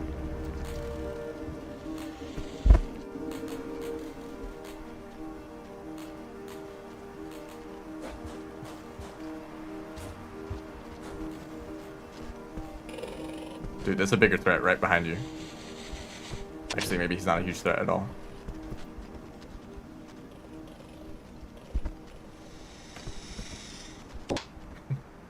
Both of them are very stupid. Well, nice use of an explosive spear.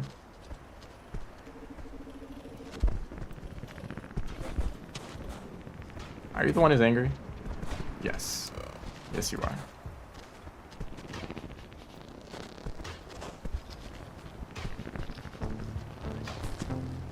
Oh, damn. Yeah, they backed up.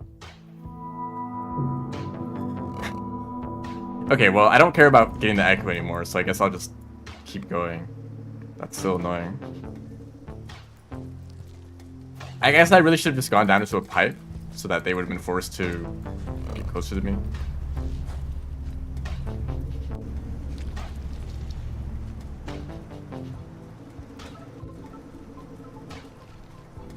Well, we're already back.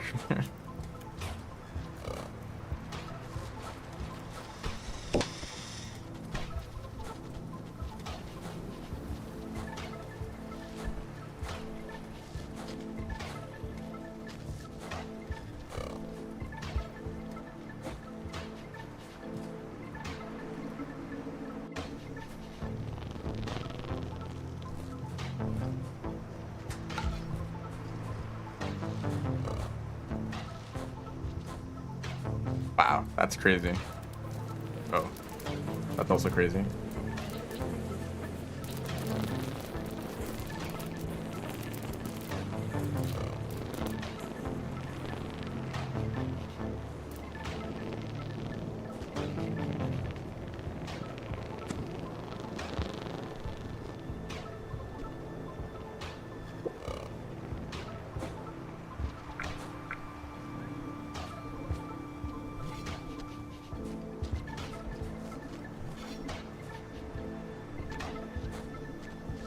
Bouncing on their heads. Okay. Just don't do anything stupid. And we're good. Yeah?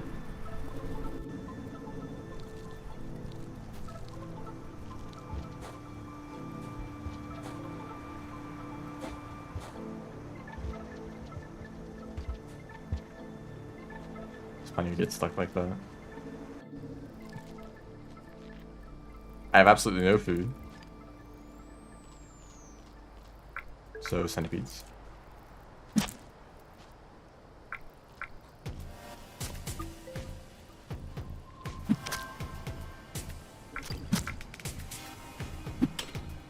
There's still noodle flies chasing after me.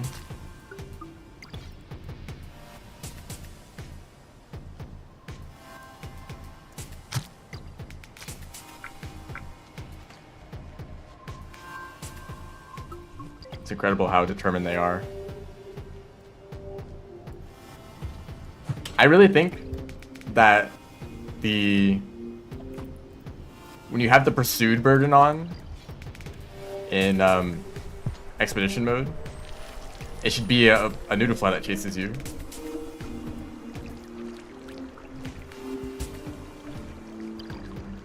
Because out of all the creatures in the game, they are the best at chasing you down until the very end of a region. Even like they might even be able to go through gates. I feel like I've seen them go through gates before. They're chasing you through farm raising, and you're like, oh, I finally made it to, I finally made it to. Why are you still mad?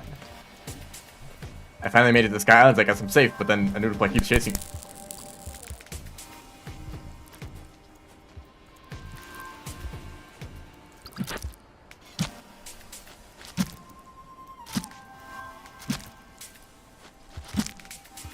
I think I almost still died. Wow. Thank you for that.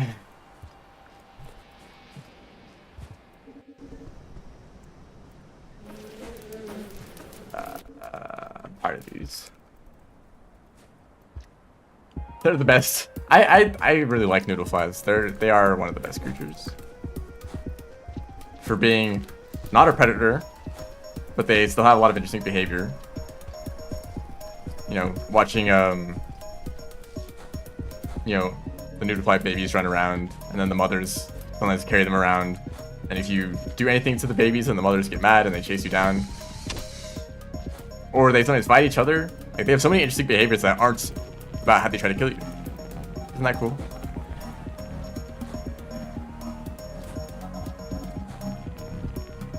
And more creatures should be like that. Oh great, yeah, fall at the very end.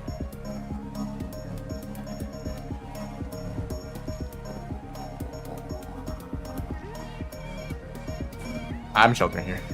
I need to stop doing stupid things. Just shelter often. It takes like 10 seconds. And dying loses like several minutes.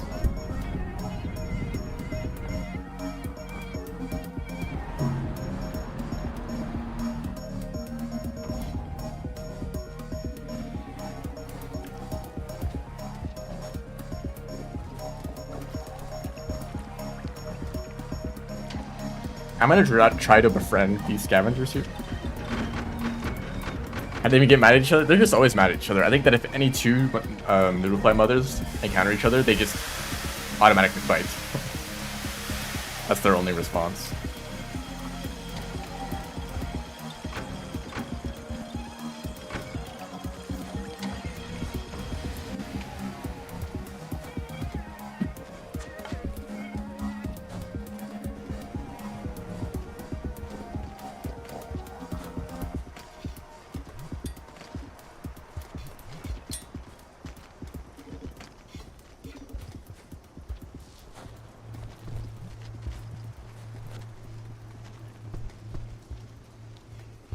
Okay, that went pretty well.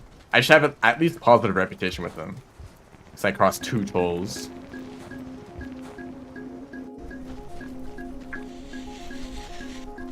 You know what? We'll take it. Sure. Thank you. Oh no, don't do something stupid and... No! I literally just said don't do something stupid. And I did, yep, I did do it immediately. Rip opportunity to not have to do that challenge.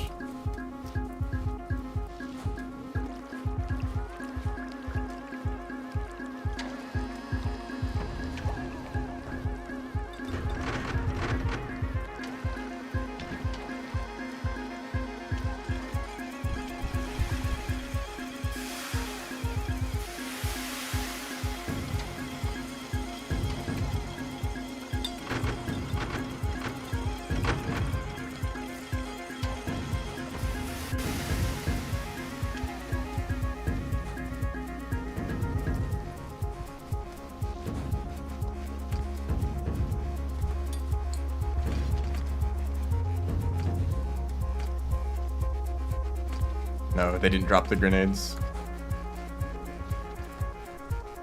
I guess I have to return to Farmers anyways for the other challenge, so I don't really need to follow them right now. And if I did, it'd probably make it harder to go through this gate a second time. I could have done this whole board could have been way faster.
Got the grenade for a second.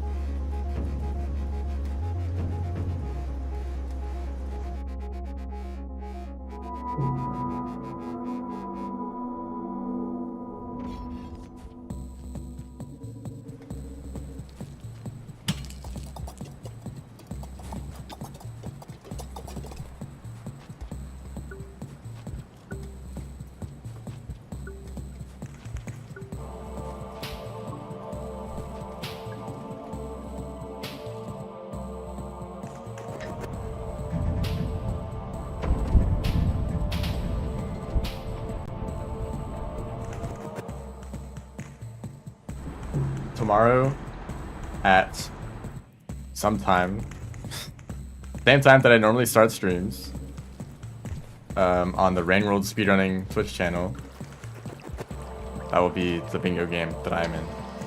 So if you want to see me lose there.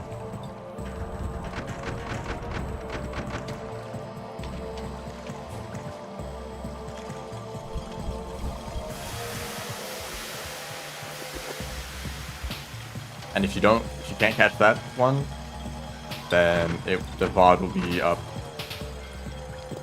sometime later.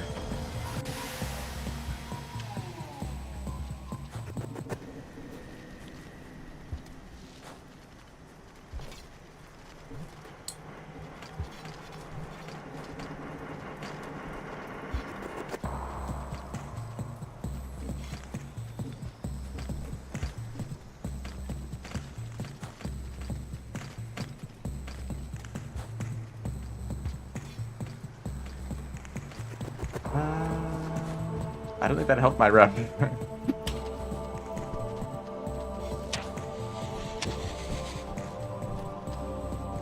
I just get to a shelter though? Before something dumb happens again.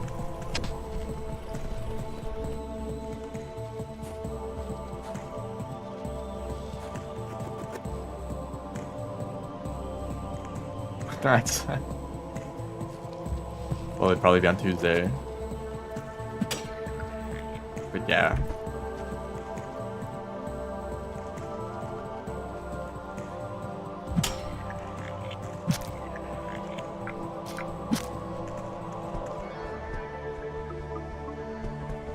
I don't know, I'll probably stream it anyway, regardless of the outcome of the match.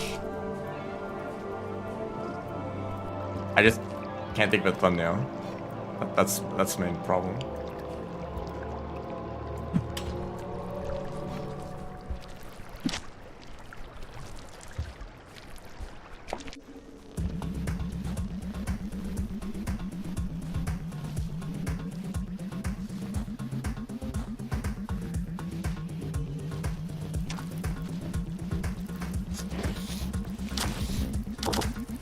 I'm like, ooh, explosive sphere. Nope, that's a drop wig. Okay, I think guess I'll take this route.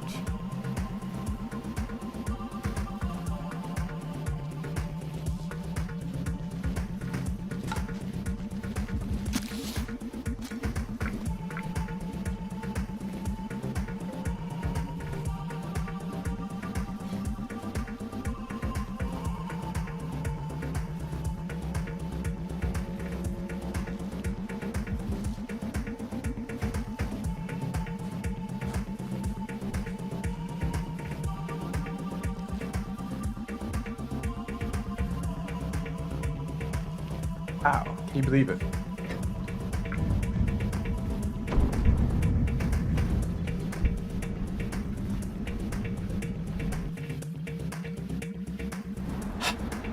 Okay.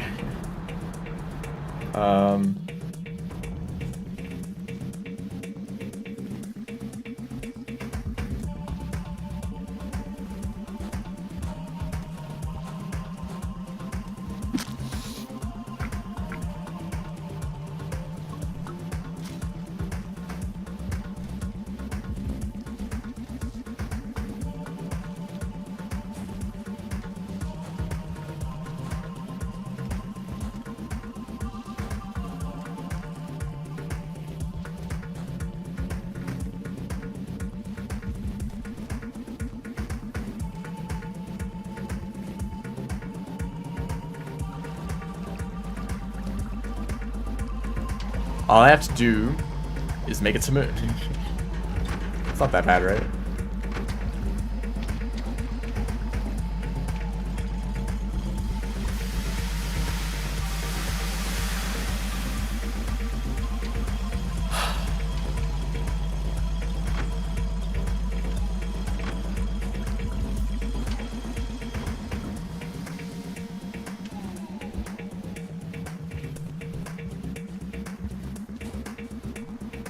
I totally should have climbed up, but whatever.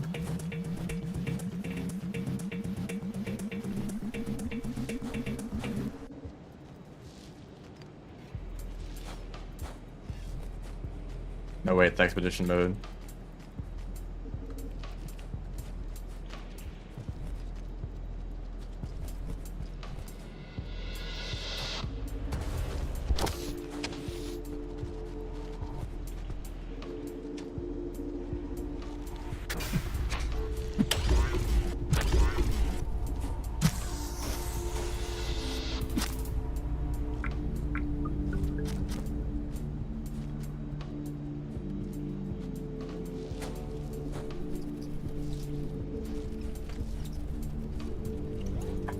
I befriend the scavengers? I don't think they like me much.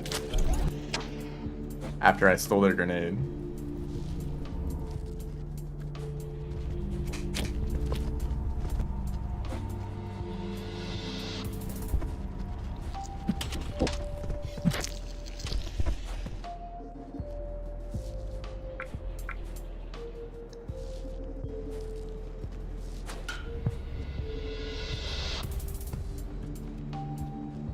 I took the wrong route. Let's go. Wait. No, that won't work. Time to go into Centipede Hell. Wow.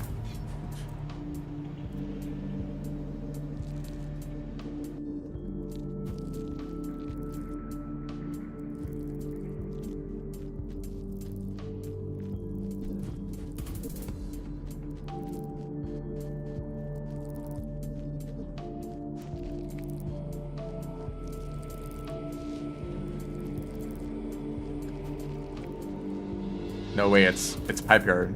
I'm in Pipe Yard right now.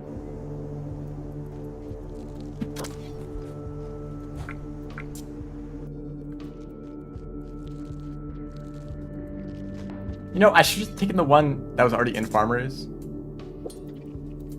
Oh shoot. I guess. Right, I was holding the pearl. I guess I should carry the pearl, because I'm just gonna drop it off, but I want a passage with the vulture grove. What is that?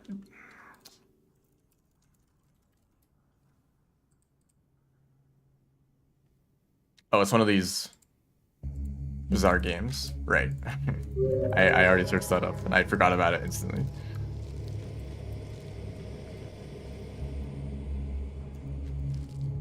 Please don't move down. Oh, you're tiny centipede. I thought that was. Oh no.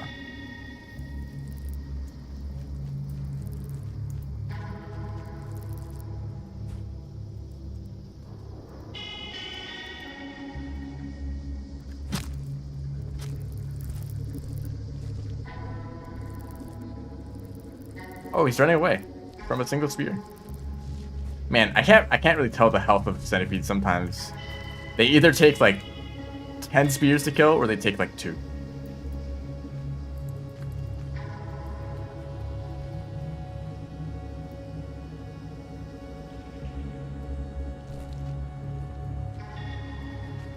Is that a positive?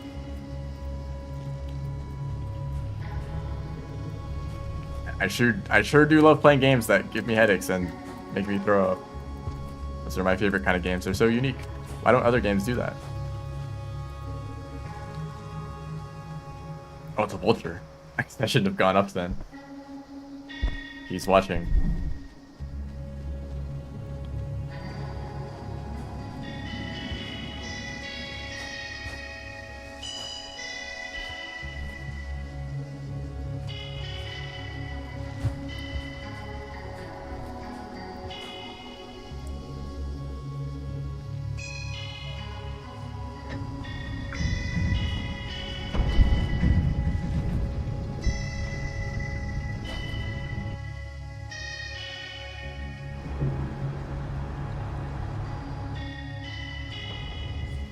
Taking this route quite often.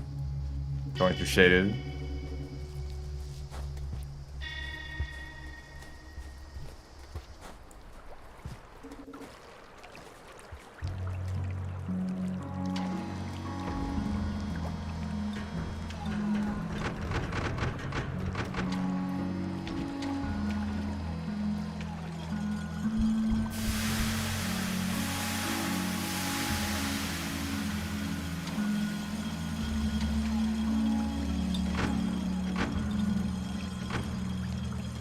I think that actually the best strategy in this position might be focus on these 2 challenges first, right?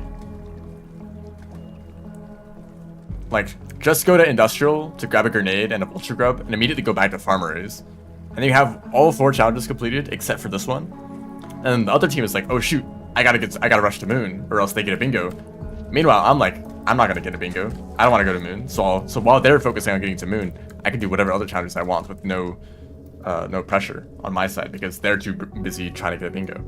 Of course, in the time that I would complete these 4 challenges, I'm sure that the other team would also complete plenty others, so that probably wouldn't work out.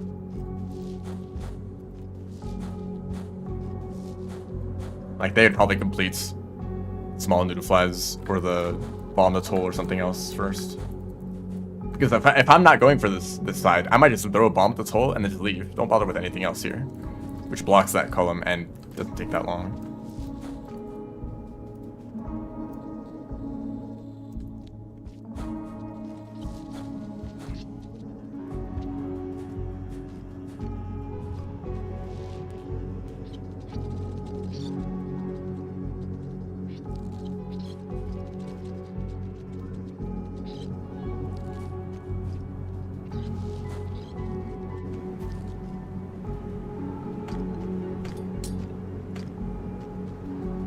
Luckily, that's not a mean scavenger. Like every scavenger counter has been a random chance of death. I mean, that's just kind of how they are, right? Maybe they decide to stab you with the spear, maybe not.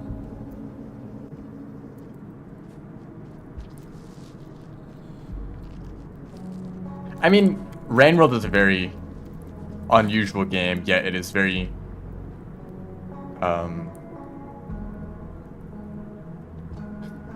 I don't know what word to use.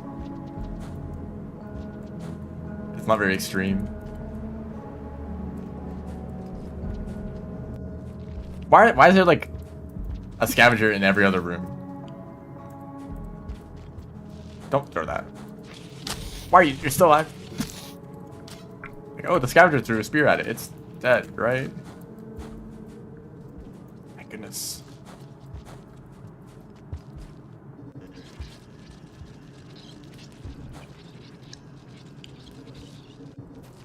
Rain World is not trying to be bizarre. I think Rain World is trying to be... the main goal that the Rain World developers have is not a goal shared by other developers, often.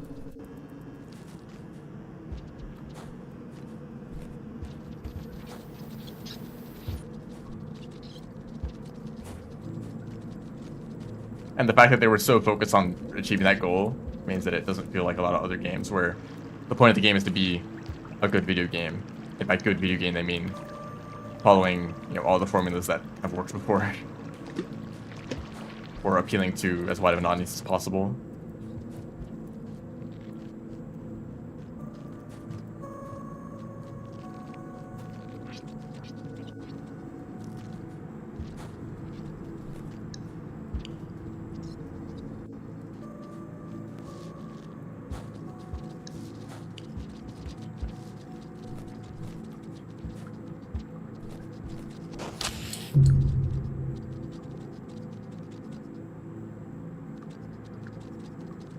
Why does this keep happening?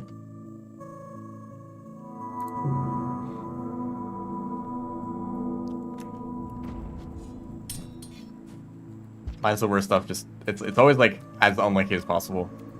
Like, of course that dropper decides to climb up the ceiling and instantaneously drop down on me, which also insta-kills. I could have just walked past them, but I'm like, oh, I need food.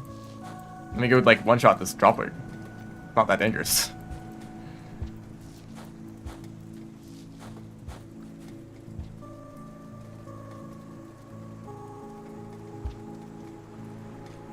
What was that? Randomly just works way better.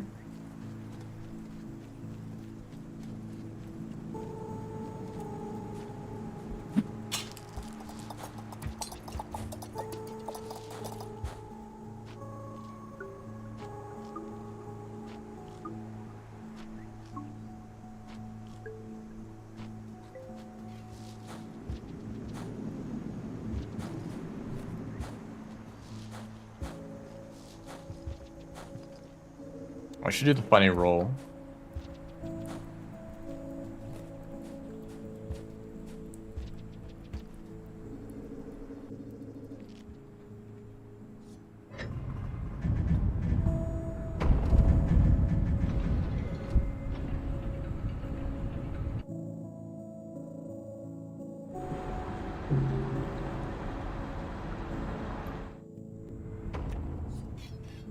Does anyone here know the...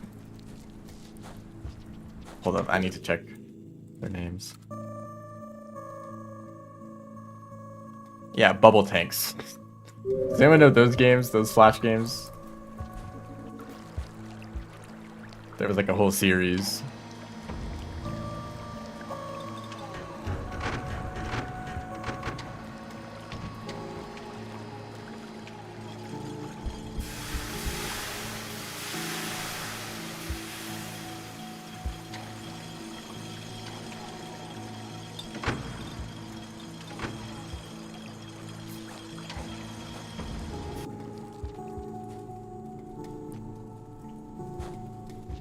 I was just reminded of them recently for some reason because of the music.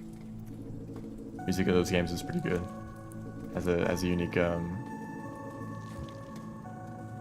atmosphere. I kind of wonder what happened to a lot of those Flash game developers.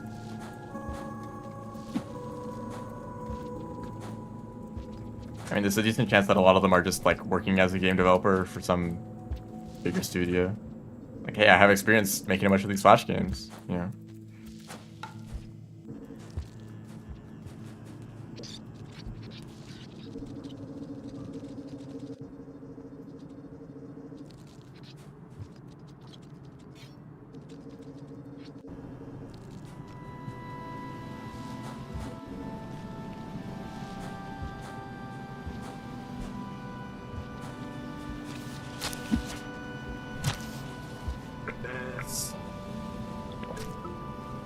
Oh, I got stunned out of eating.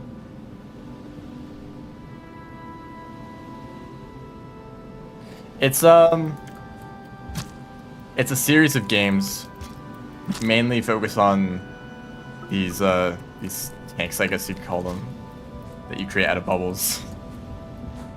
So everything is made out of circles essentially. And you go around and you like shoot these other tanks. And you get stronger and you can like keep expanding your main tank. And then it's like kind of a spin-off series of tower defense games that are, I mean, they're tower defense games, they just have the aesthetic of everything being made of bubbles. I played those a lot. I played a lot of games that focus on some sense of creativity of like make your own whatever, you know.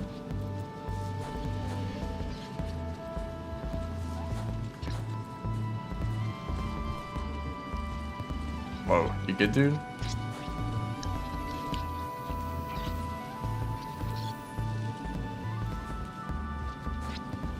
Like, if I found a game where you could build your own, like, spaceship, or your own, like, you know, war machine, like, I'd play that game.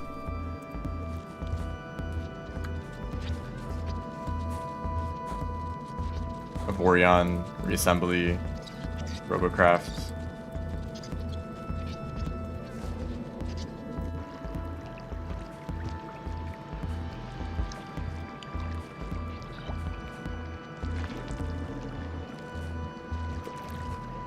I think that was the appeal, that you could design the thing yourself. But there were like presets if you wanted.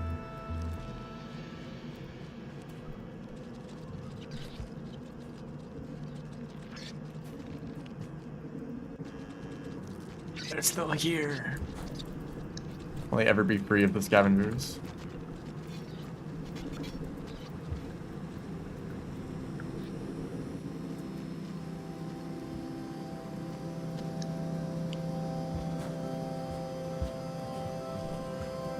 Why have I just been haunted by scavengers, like, constantly? This whole stream. No breaks.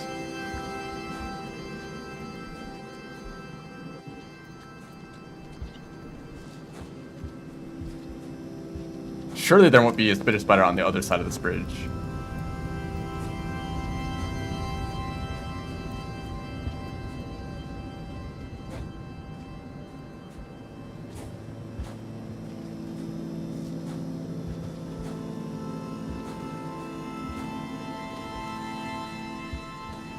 I mean, I don't know how I feel about playing those games now. Probably because I'm more harsh on my own creations. I spend a bunch of time making a ship or whatever and be like, damn, this looks really bad. I guess I'll just stick with the pre-made ones or whatever.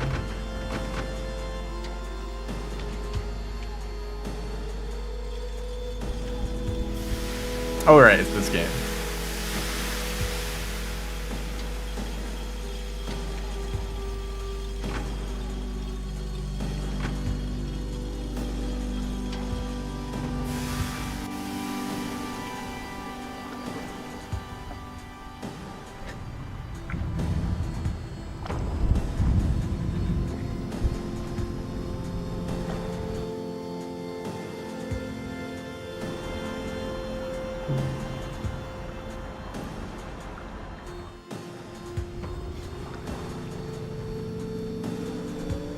Almost done with this. I still have to enter farm arrays again, which means... Actually, I don't think it'll be that bad. I can enter... What I can... Excuse me. What I can do is I can go past the toll by paying it normally, and then I can throw the bomb as I'm leaving to enter farm arrays. For the games I'm creating, it wouldn't be very... You know, actually, I can do that. It's a problem that I'm dealing with now of procedural generation. I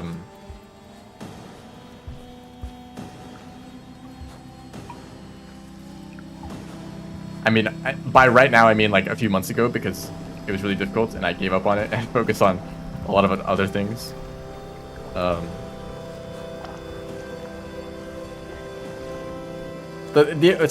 the point in the bullet hell game, I'm just gonna call it that. It's the bullet hell game. I'm not making any other bullet hells.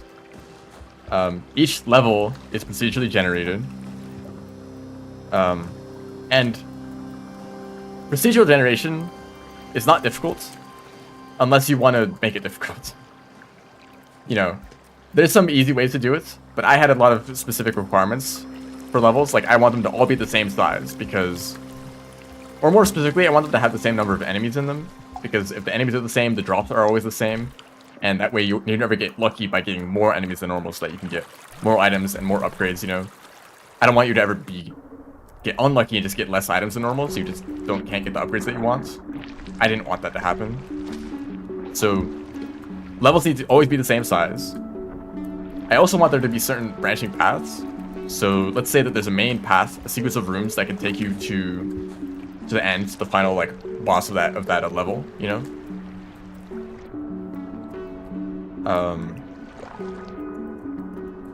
And then branching off of that main path, there's other rooms that lead to, you know, other things like mini bosses or loot rooms or challenge rooms or whatever, you know. That's where I can put a lot of like variety in like the types of rooms, instead of just being like a room with enemies in it, right? You know, it could be like just environmental hazards or like turrets they have to dodge, or like a mini boss or arena where you're locked into a room, you have to fight a bunch of enemies in waves or whatever, you know. Turns out it's complicated because if you want to generate these sequences of rooms, I mean, I'm sure there's a really easy way to do it that I just have not found. But I want to make sure that a path can always generate. Or let's say that you're generating a sequence of rooms, right? And it's like a snake, you know, that keeps growing out in any direction. And let's say that it just happens to generate up, down, and then left and then up again. And what happens in this situation is that it's like if you're playing Snake and you get trapped by your own body, you don't have anywhere to go. In this case, if the room is in this shape, there may need the main path might need to be longer. You know, the dungeon has to be a certain size, but it's locked itself off with a dead end, and it can't generate any further. So I guess what you could say is this is an invalid path. Retrace your steps until you do have a valid path. Or what I ended up doing is, before making a step forward, check all cardinal directions and see if you can move in a straight line without cutting into any rooms that have already been placed. Stream lagging? Of course it is now. Of course it lags when I'm explaining this. Did that just cut out my entire explanation? That's fun.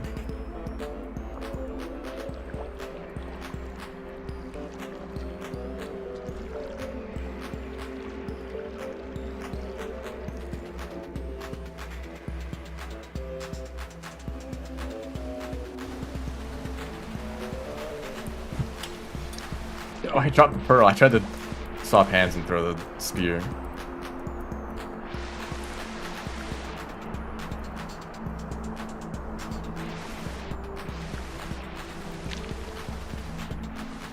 Is it lagging? Or is it completely like cutting out and buffering? Can you still hear audio?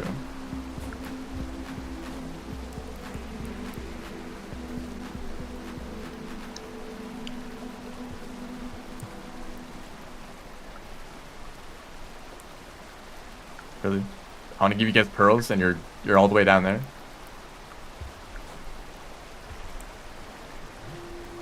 Oh, nice catch. And throw.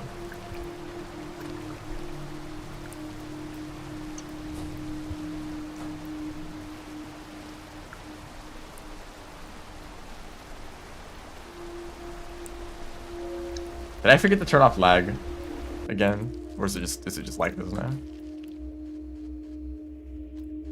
Didn't catch most of it. That's great.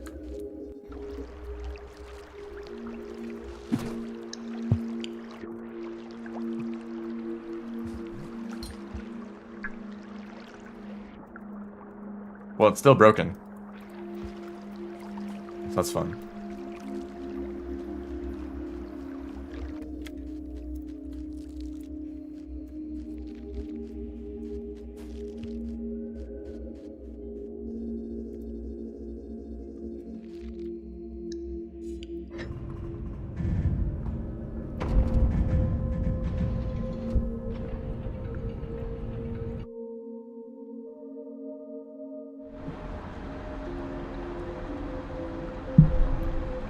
I think it's also delayed a lot.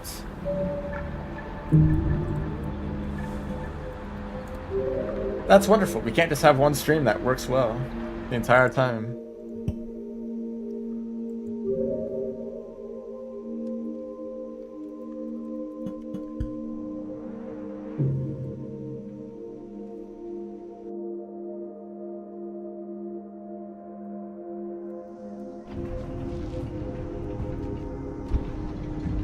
It didn't... Okay, well, I can't finish the bingo anyway. 10 frames per second, yep. That happens. Sometimes it just decides to stop working. It's like, well, I guess it just picks a new frame rate. It's like, alright, 10 FPS it is. And then it just sticks with that for the rest of the stream.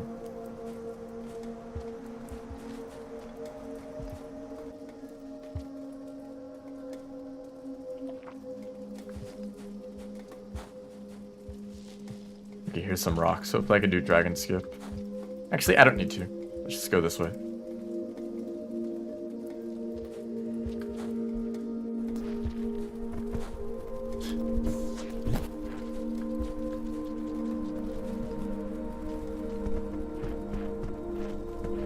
Somehow I've gotten like 3 grenades. I could have gotten the other one that the dropper had.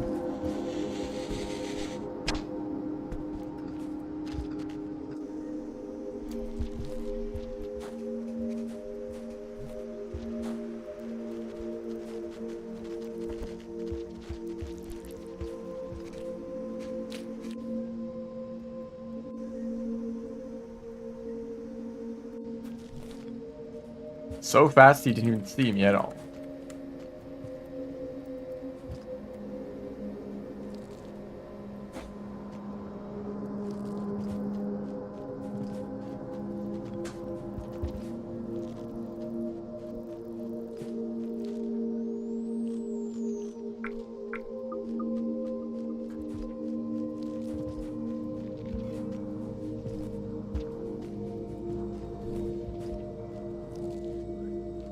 Well, yeah. It just bugged and, it's not gonna let me finish.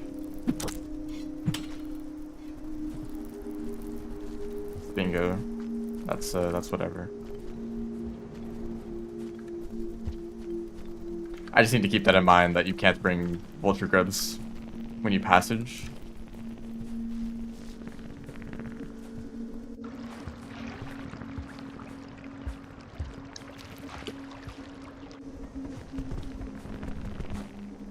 Hiking vulture, having fun sticking your head in a hole.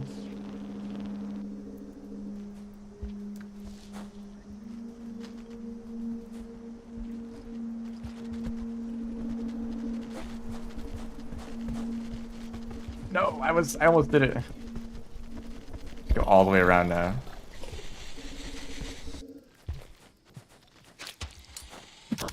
Take my pearl from me.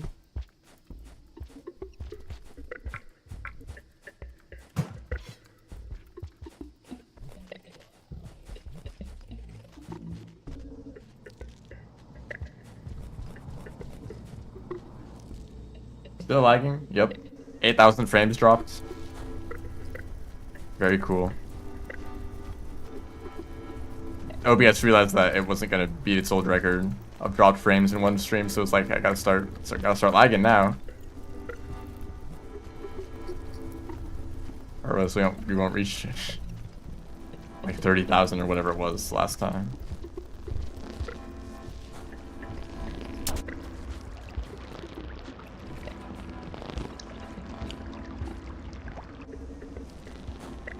Fixed now? Nope. Hardware, software issue, who knows?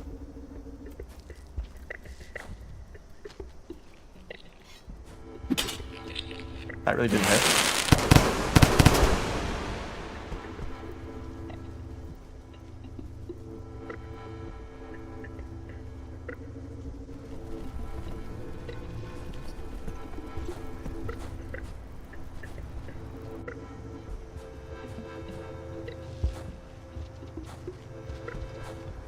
Oh no.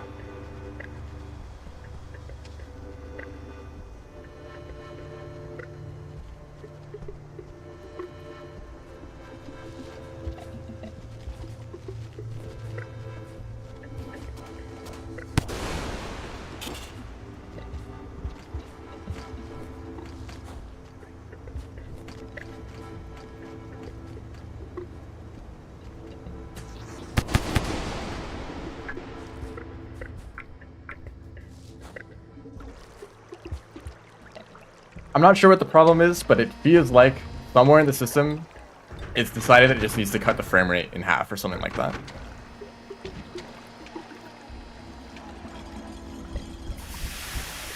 Because it very consistently sticks at some fraction of the bitrate that I set it at. I guess if it loses bitrate, it has to cut the frames.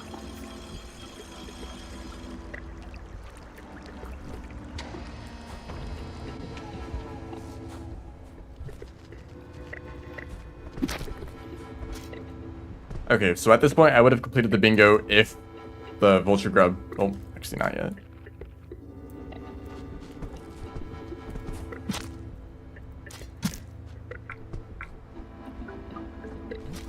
Yeah, I would have completed the bingo if I saw the vulture grub in my stomach, which despawned because of a bug.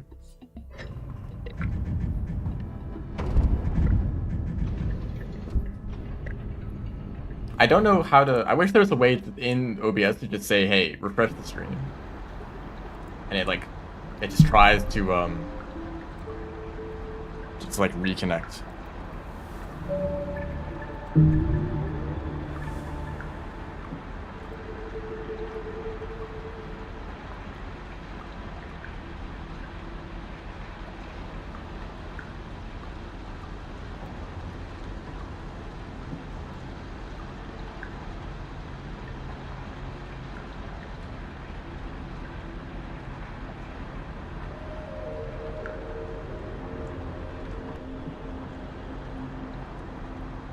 It feels like the only option is to close the stream and restart it, which is annoying because it's the very end and I only want to keep going for like 10 more minutes.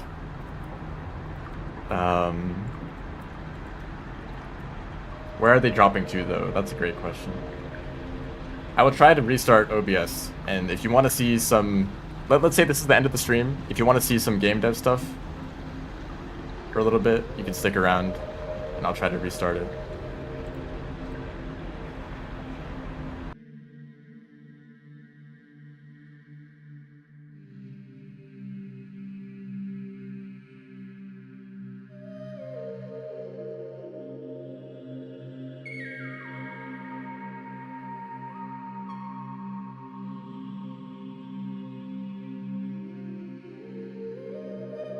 Hello? Does it work? Does it work at all? Oh shoot.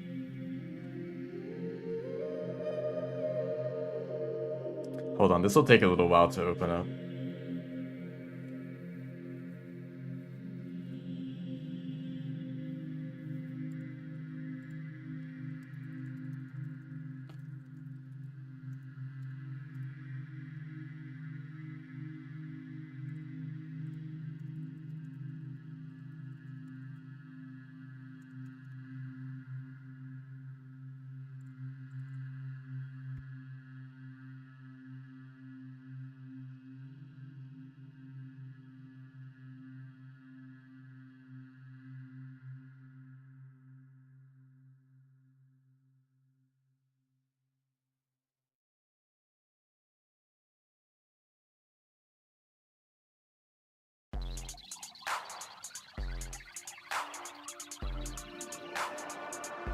Okay, it looks like it's the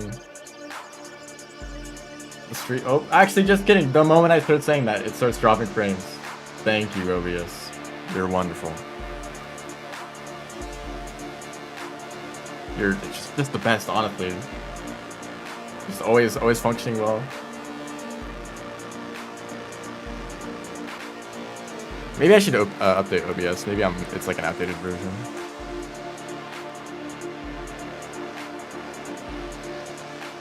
Or it might be a problem with the plugin that I'm using to multi-stream. I should try updating both of those, I guess. I think I did update OBS somewhat recently.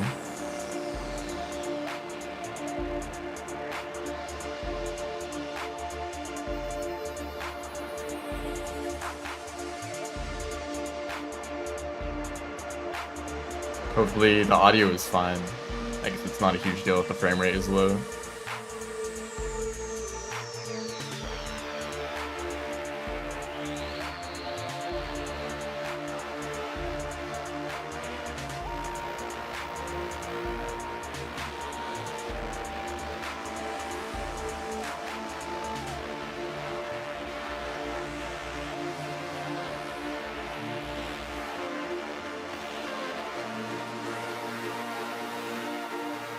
See if I have this set up correctly. I definitely don't. That's unfortunate. Maybe I can fix this. Hold on.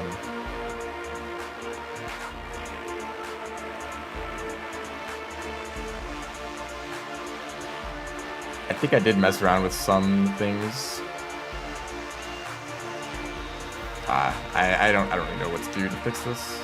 But I guess I'll show it anyway. It's not awful, but not in fully functional state like it was in the past.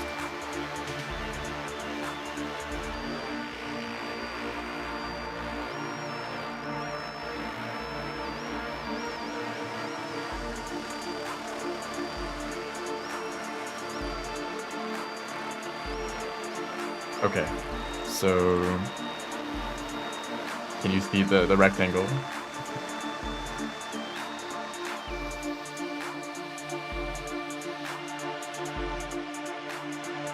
So this is okay, this is functional.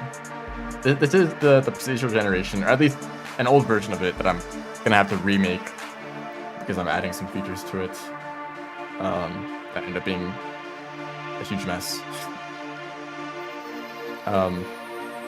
These rooms are connected. I don't know if there's a way to display it. I mean, I think there is. I don't know if it's in, like, I'd have to go into the code and change it. I guess I could try to do that now, actually.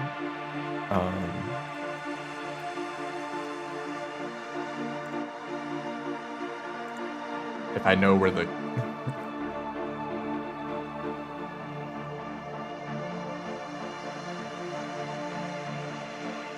I think it was this one. And it's not a huge deal. The point is, here's the start, here's the end. These rooms connect together, and there's some branching paths. So I assume, I mean, this is not the best example. I'd prefer it to be a little bit more spread out. Actually, I could change that. I could change that now. I think there's some variable somewhere that determines how spread out it is, if I could find it.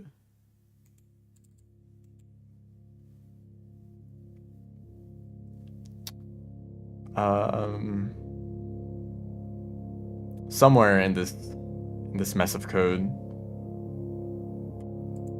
I think I found it.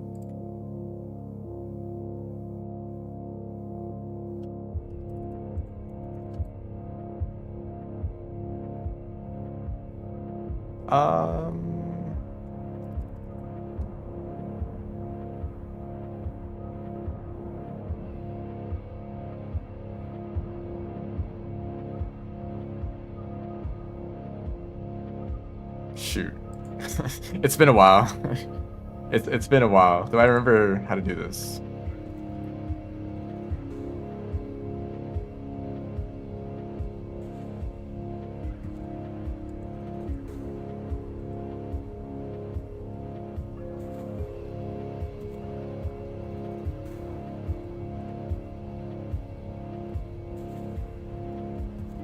Maybe that's enough to fix it.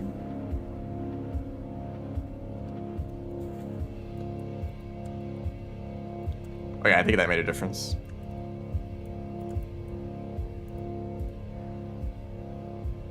So yeah, there's rooms of different shapes. There's a start, there's an end, there's different branches. I can change the amount of branches. What this is supposed to be the actual map. I think some rooms are just missing. I don't know what happened to these. Like, there's supposed to be a room here, but these are made of tiles. So you know, this is where the game would actually take place. And then this is just like a map of what it looks like. I don't know what happened to these rooms that are missing.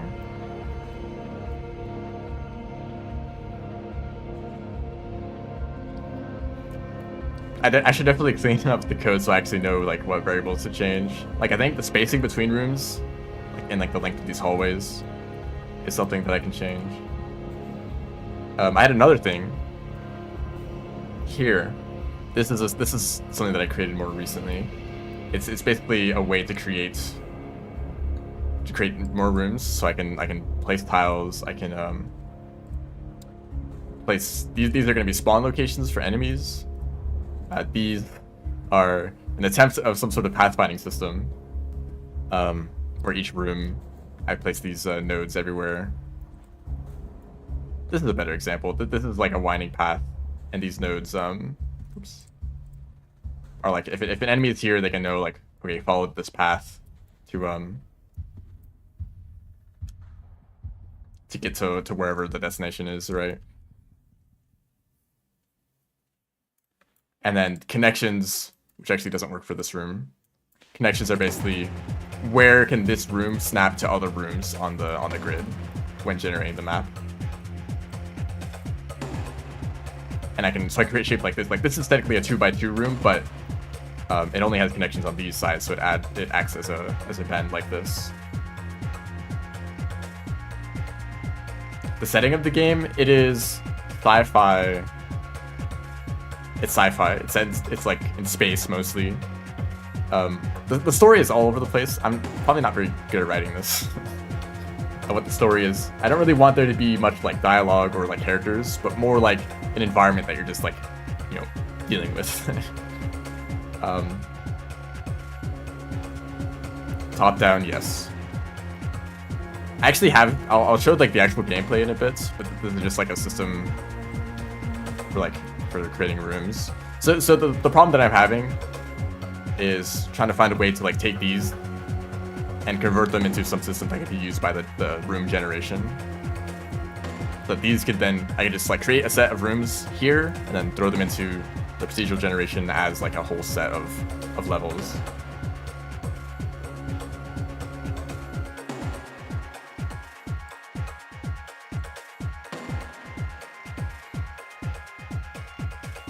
I mean, I don't know if I want the paths to be curved. I think if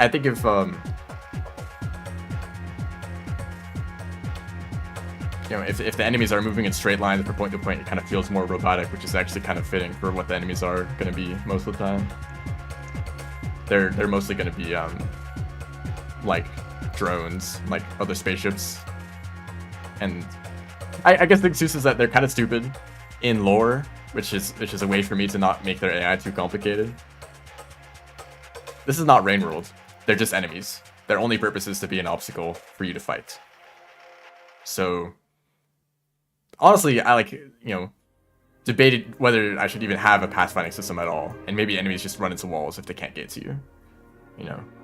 Like, oh well, just they don't need to be perfect.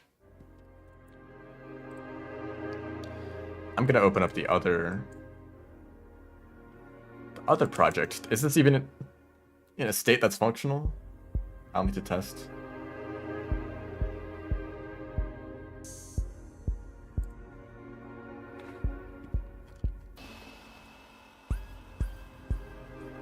Looks like it is. So this is the, maybe not, maybe I don't do that yet. This is the game. This is my test of tiles. Because I can't make a tile set that actually looks good. So you can move around, you can shoot. There's some different weapons. Like this grenade. There's a dude over here that's a little bit crazy. Maybe it's a little bit too aggressive, I don't know.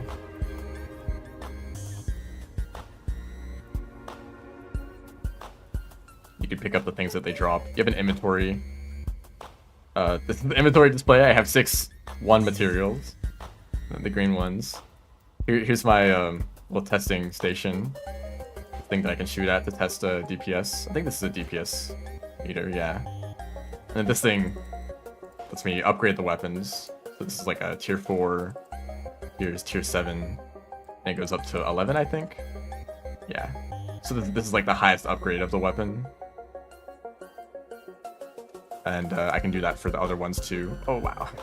I forgot that the explosion is this big. Maybe 10 is more reasonable. Yeah. I think level 10 is more representative of what it actually is going to look like, and then 11 is just me setting all the numbers really high. Grenade, and then this weapon. I really like this weapon, just the way that it looks. If you zoom in a lot, oops, maybe not that much, you can see that it's made up of a bunch of segments that don't really connect well together. I've made a system for drawing paths like this a lot better. I just haven't added it to this game. But I like the way this weapon looks. And level 10 gets a bit more range and damage. And then this weapon, I also really like this weapon. That's bounces off walls. And upgrade it for a lot more range. And if I go to an area that's more enclosed, you can see how it might be useful. Bouncing between all the walls and enemies in a room. There's more weapons than this. I can actually have a... Whoops, hold up, let me deal with this guy again. I reset the room. Yeah, those are the things that they drop. That weapon... Pierce? This is the other weapon. I really like the sprites that I made for these bullets. This is a piercing weapon. That's the whole point. It does a bit less damage than the other one, but it's you can hit multiple enemies. There's the shotgun, of course. I really like the bullets for this one, and the way that they like slow down. Like they're really stretched out at first, but then they kind of slow down, become more flattened. And also the particles for when the bullets get destroyed. Of course, this is your like high damage but close range weapon.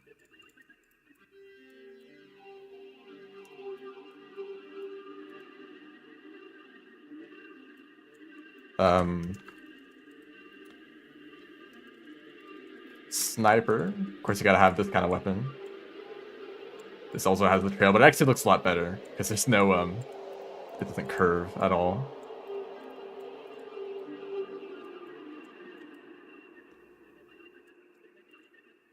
Yeah, this is the game that I'm making. That's like 10 years away from being finished. And this is probably the... Oops. Actually, wait.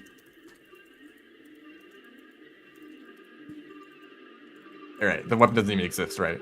So that's the 8th weapon that I have not finished making.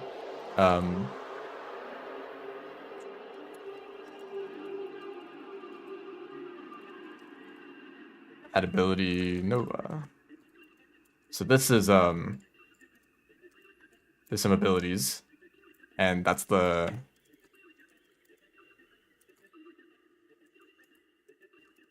you can do I have a system for upgrading? I do. Ability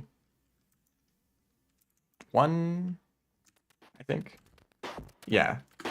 So this is you can see the charges up here. This one is like a big burst of bullets. It does high damage when you hit an enemy directly.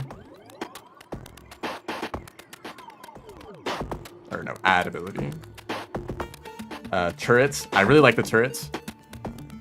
I need to equip the ability first, of course. This guy. And these actually they're pretty good at aiming because they will predict enemy movement.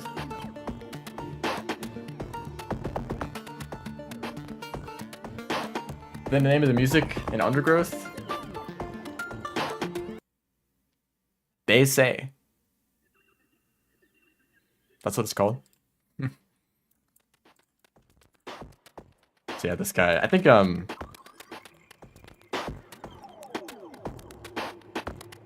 yeah, the higher level ones are a bit faster. This guy doesn't move around, but you know, if there wasn't a moving enemy, then actually I can try to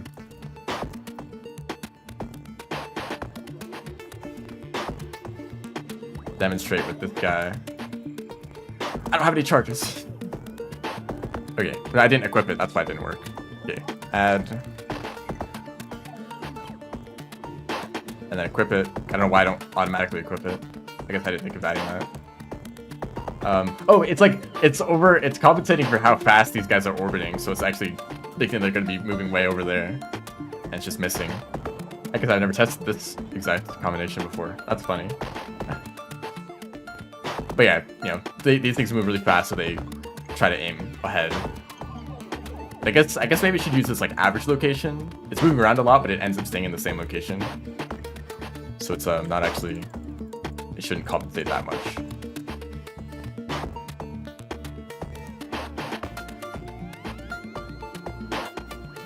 That crashed. That's a new one. I think since it killed, that explosion killed all the enemies at once. Oh, is it back? So I opened it again. OBS, thank you. It killed all the enemies at once, so the orbiting enemies didn't know what to follow, or something like that. I don't know. Yeah, this is a bullet hell shooter.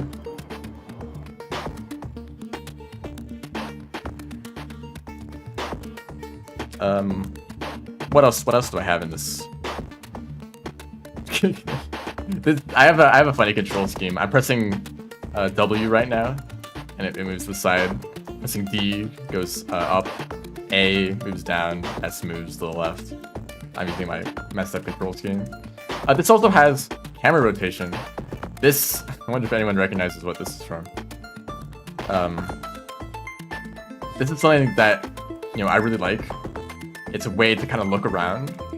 If there's an enemy like over here, you know, you can rotate the camera so that it's like taking up the top of the screen. Because normally in bullet hells, it's like, you know, the enemy's above you. But this means that no matter which direction you're moving in, you can always be facing the enemies that you're shooting at, right? Is this something that like most players would actually use? Because it takes a long time to get used to rotating the camera. Yeah, some people might not like it and they just prefer to stay static. That's a possibility. That's all I really have in this.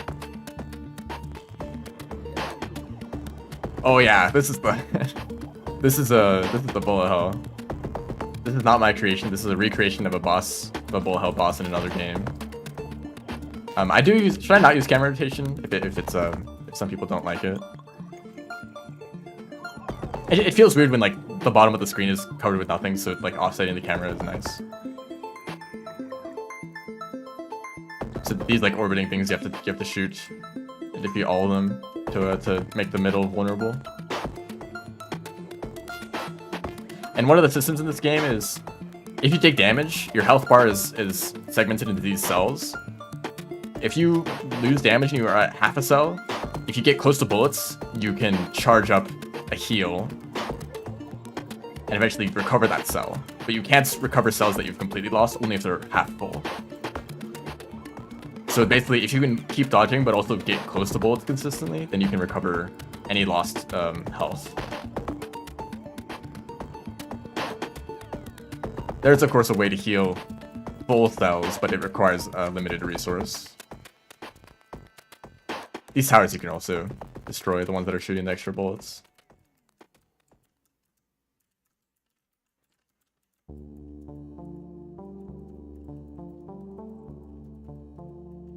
Wait, there's also a button just to slow your movements. Pretty common for bullet hells. Want to be more precise with your dodging.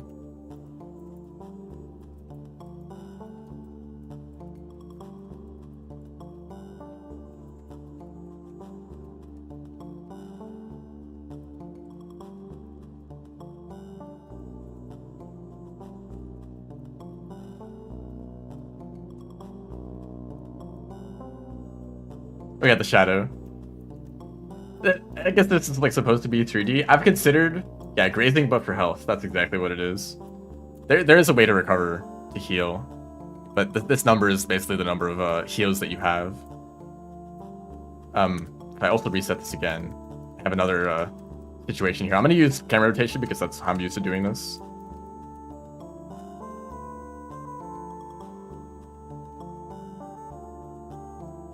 This one has a lot of extra explosions that just happen everywhere.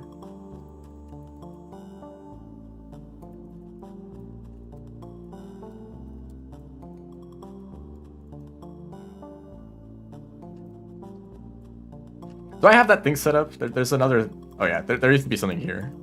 If you want to see the whole map. Here it is. This little testing facility that I made. I got the two enemies up here going crazy. But this is pretty much all the content. I mean, basically it is no content. It's just a place where I can test. You know, most of my effort probably has gone into making the ship and all the weapons and such, and then a system for creating, you know, enemies that shoot bullets and such. So I could, you know, go and actually I think I have it. Yeah, this is how I created the bullet patterns. So this is what shoots. I can increase the number of bullets, the offset between bullets. I could change it so that it shoots thermal parallel to each other, like this. I can change the delay, so it shoots more often. And then what I can do is, how do I do this? I forget which key it is. all the keys are bound to some random stuff.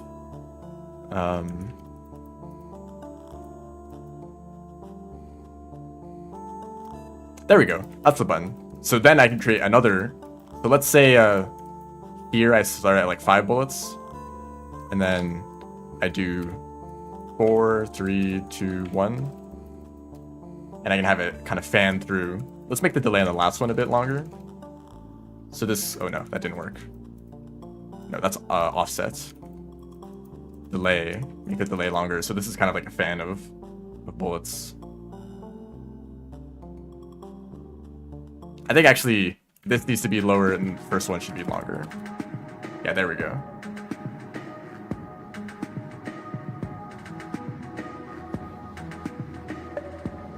And then this is the target that it aims at. There's also different sprites for the bullets. No, these aren't sprites, these are the bullet behavior. Actually, they're tied together. So there's different bullets and each bullet has its own speed and duration and whatever. These are the grenade shots. These ones will split up in a little bit. Or will they? Yeah, they do. I don't know why these are whites. Maybe the sprite is missing.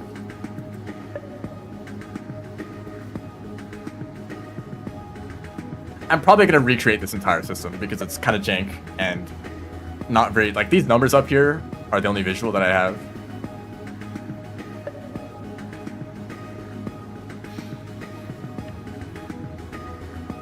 But this is a pretty simple system for just making any bullet pattern.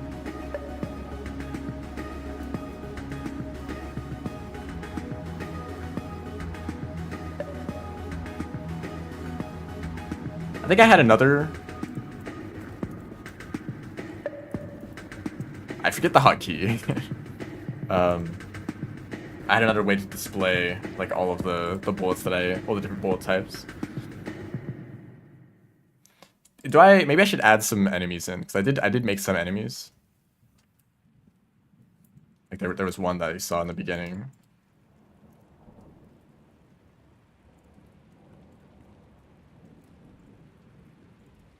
But this project is so unorganized. It's like it's a culmination of like a lot of I basically just kept adding stuff and I never really removed the old stuff either. So a lot of it is outdated.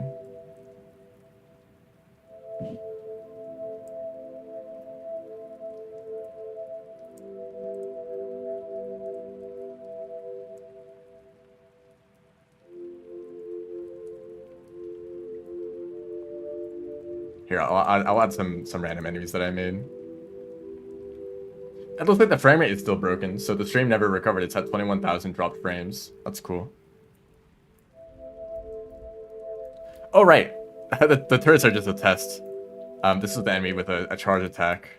I tried to make an indication of like where it's moving. What is this guy? Oh, right, this is the guy with the shotgun. He kind of orbits around you. And you can knock them back.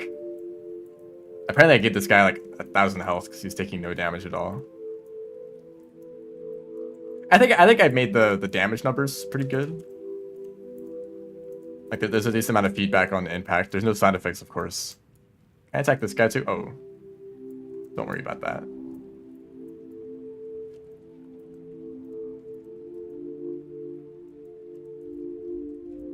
All right, he's also invincible when he's charging. Right, I also added that.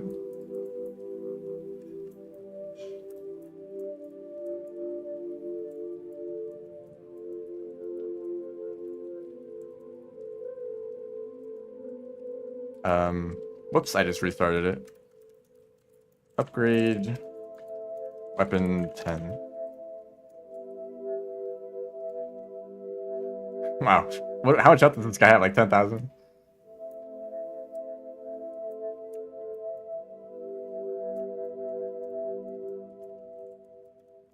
Down here. Right, this was like the turret.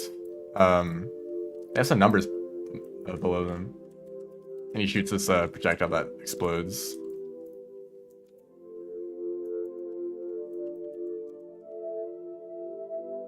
I don't know why these are just white circles. I think it's like that's the wrong spray. Will there be music? I would like there to be music. Unfortunately, the reality of the situation is I can maybe make like a skeleton of a game. Maybe I can make all the systems and the content and whatever, but I'm not an artist. I'm not a musician. I have ideas of like what what I would like it to be. Like I can imagine maybe like I want this art style to be like this, or maybe I want the music to be like this, but I don't know if I'd be able to make it unless I want to spend the next like 10 years practicing all this stuff. I don't know how any like solo developer ever makes a game ever. It's kind of ridiculous. How many different things you need to juggle.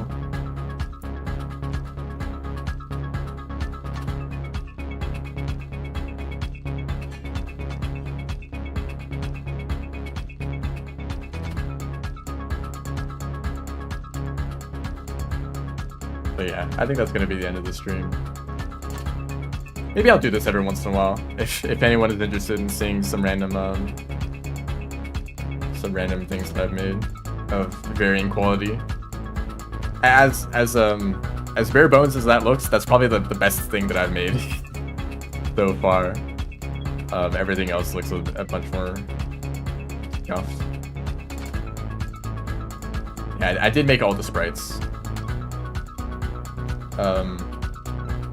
I've considered like a low poly kind of aesthetic because I don't think 3D modeling is that bad, especially on a very simple level. I have a tiny bit of 3D modeling experience, and I think that with the things that I'd want to create, it would be pretty easy.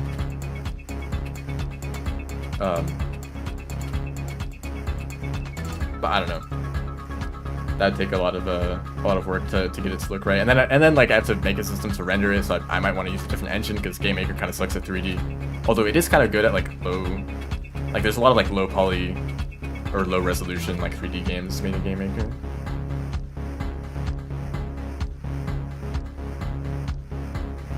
Yeah, I don't just want to go around and ask people to do stuff for me for free.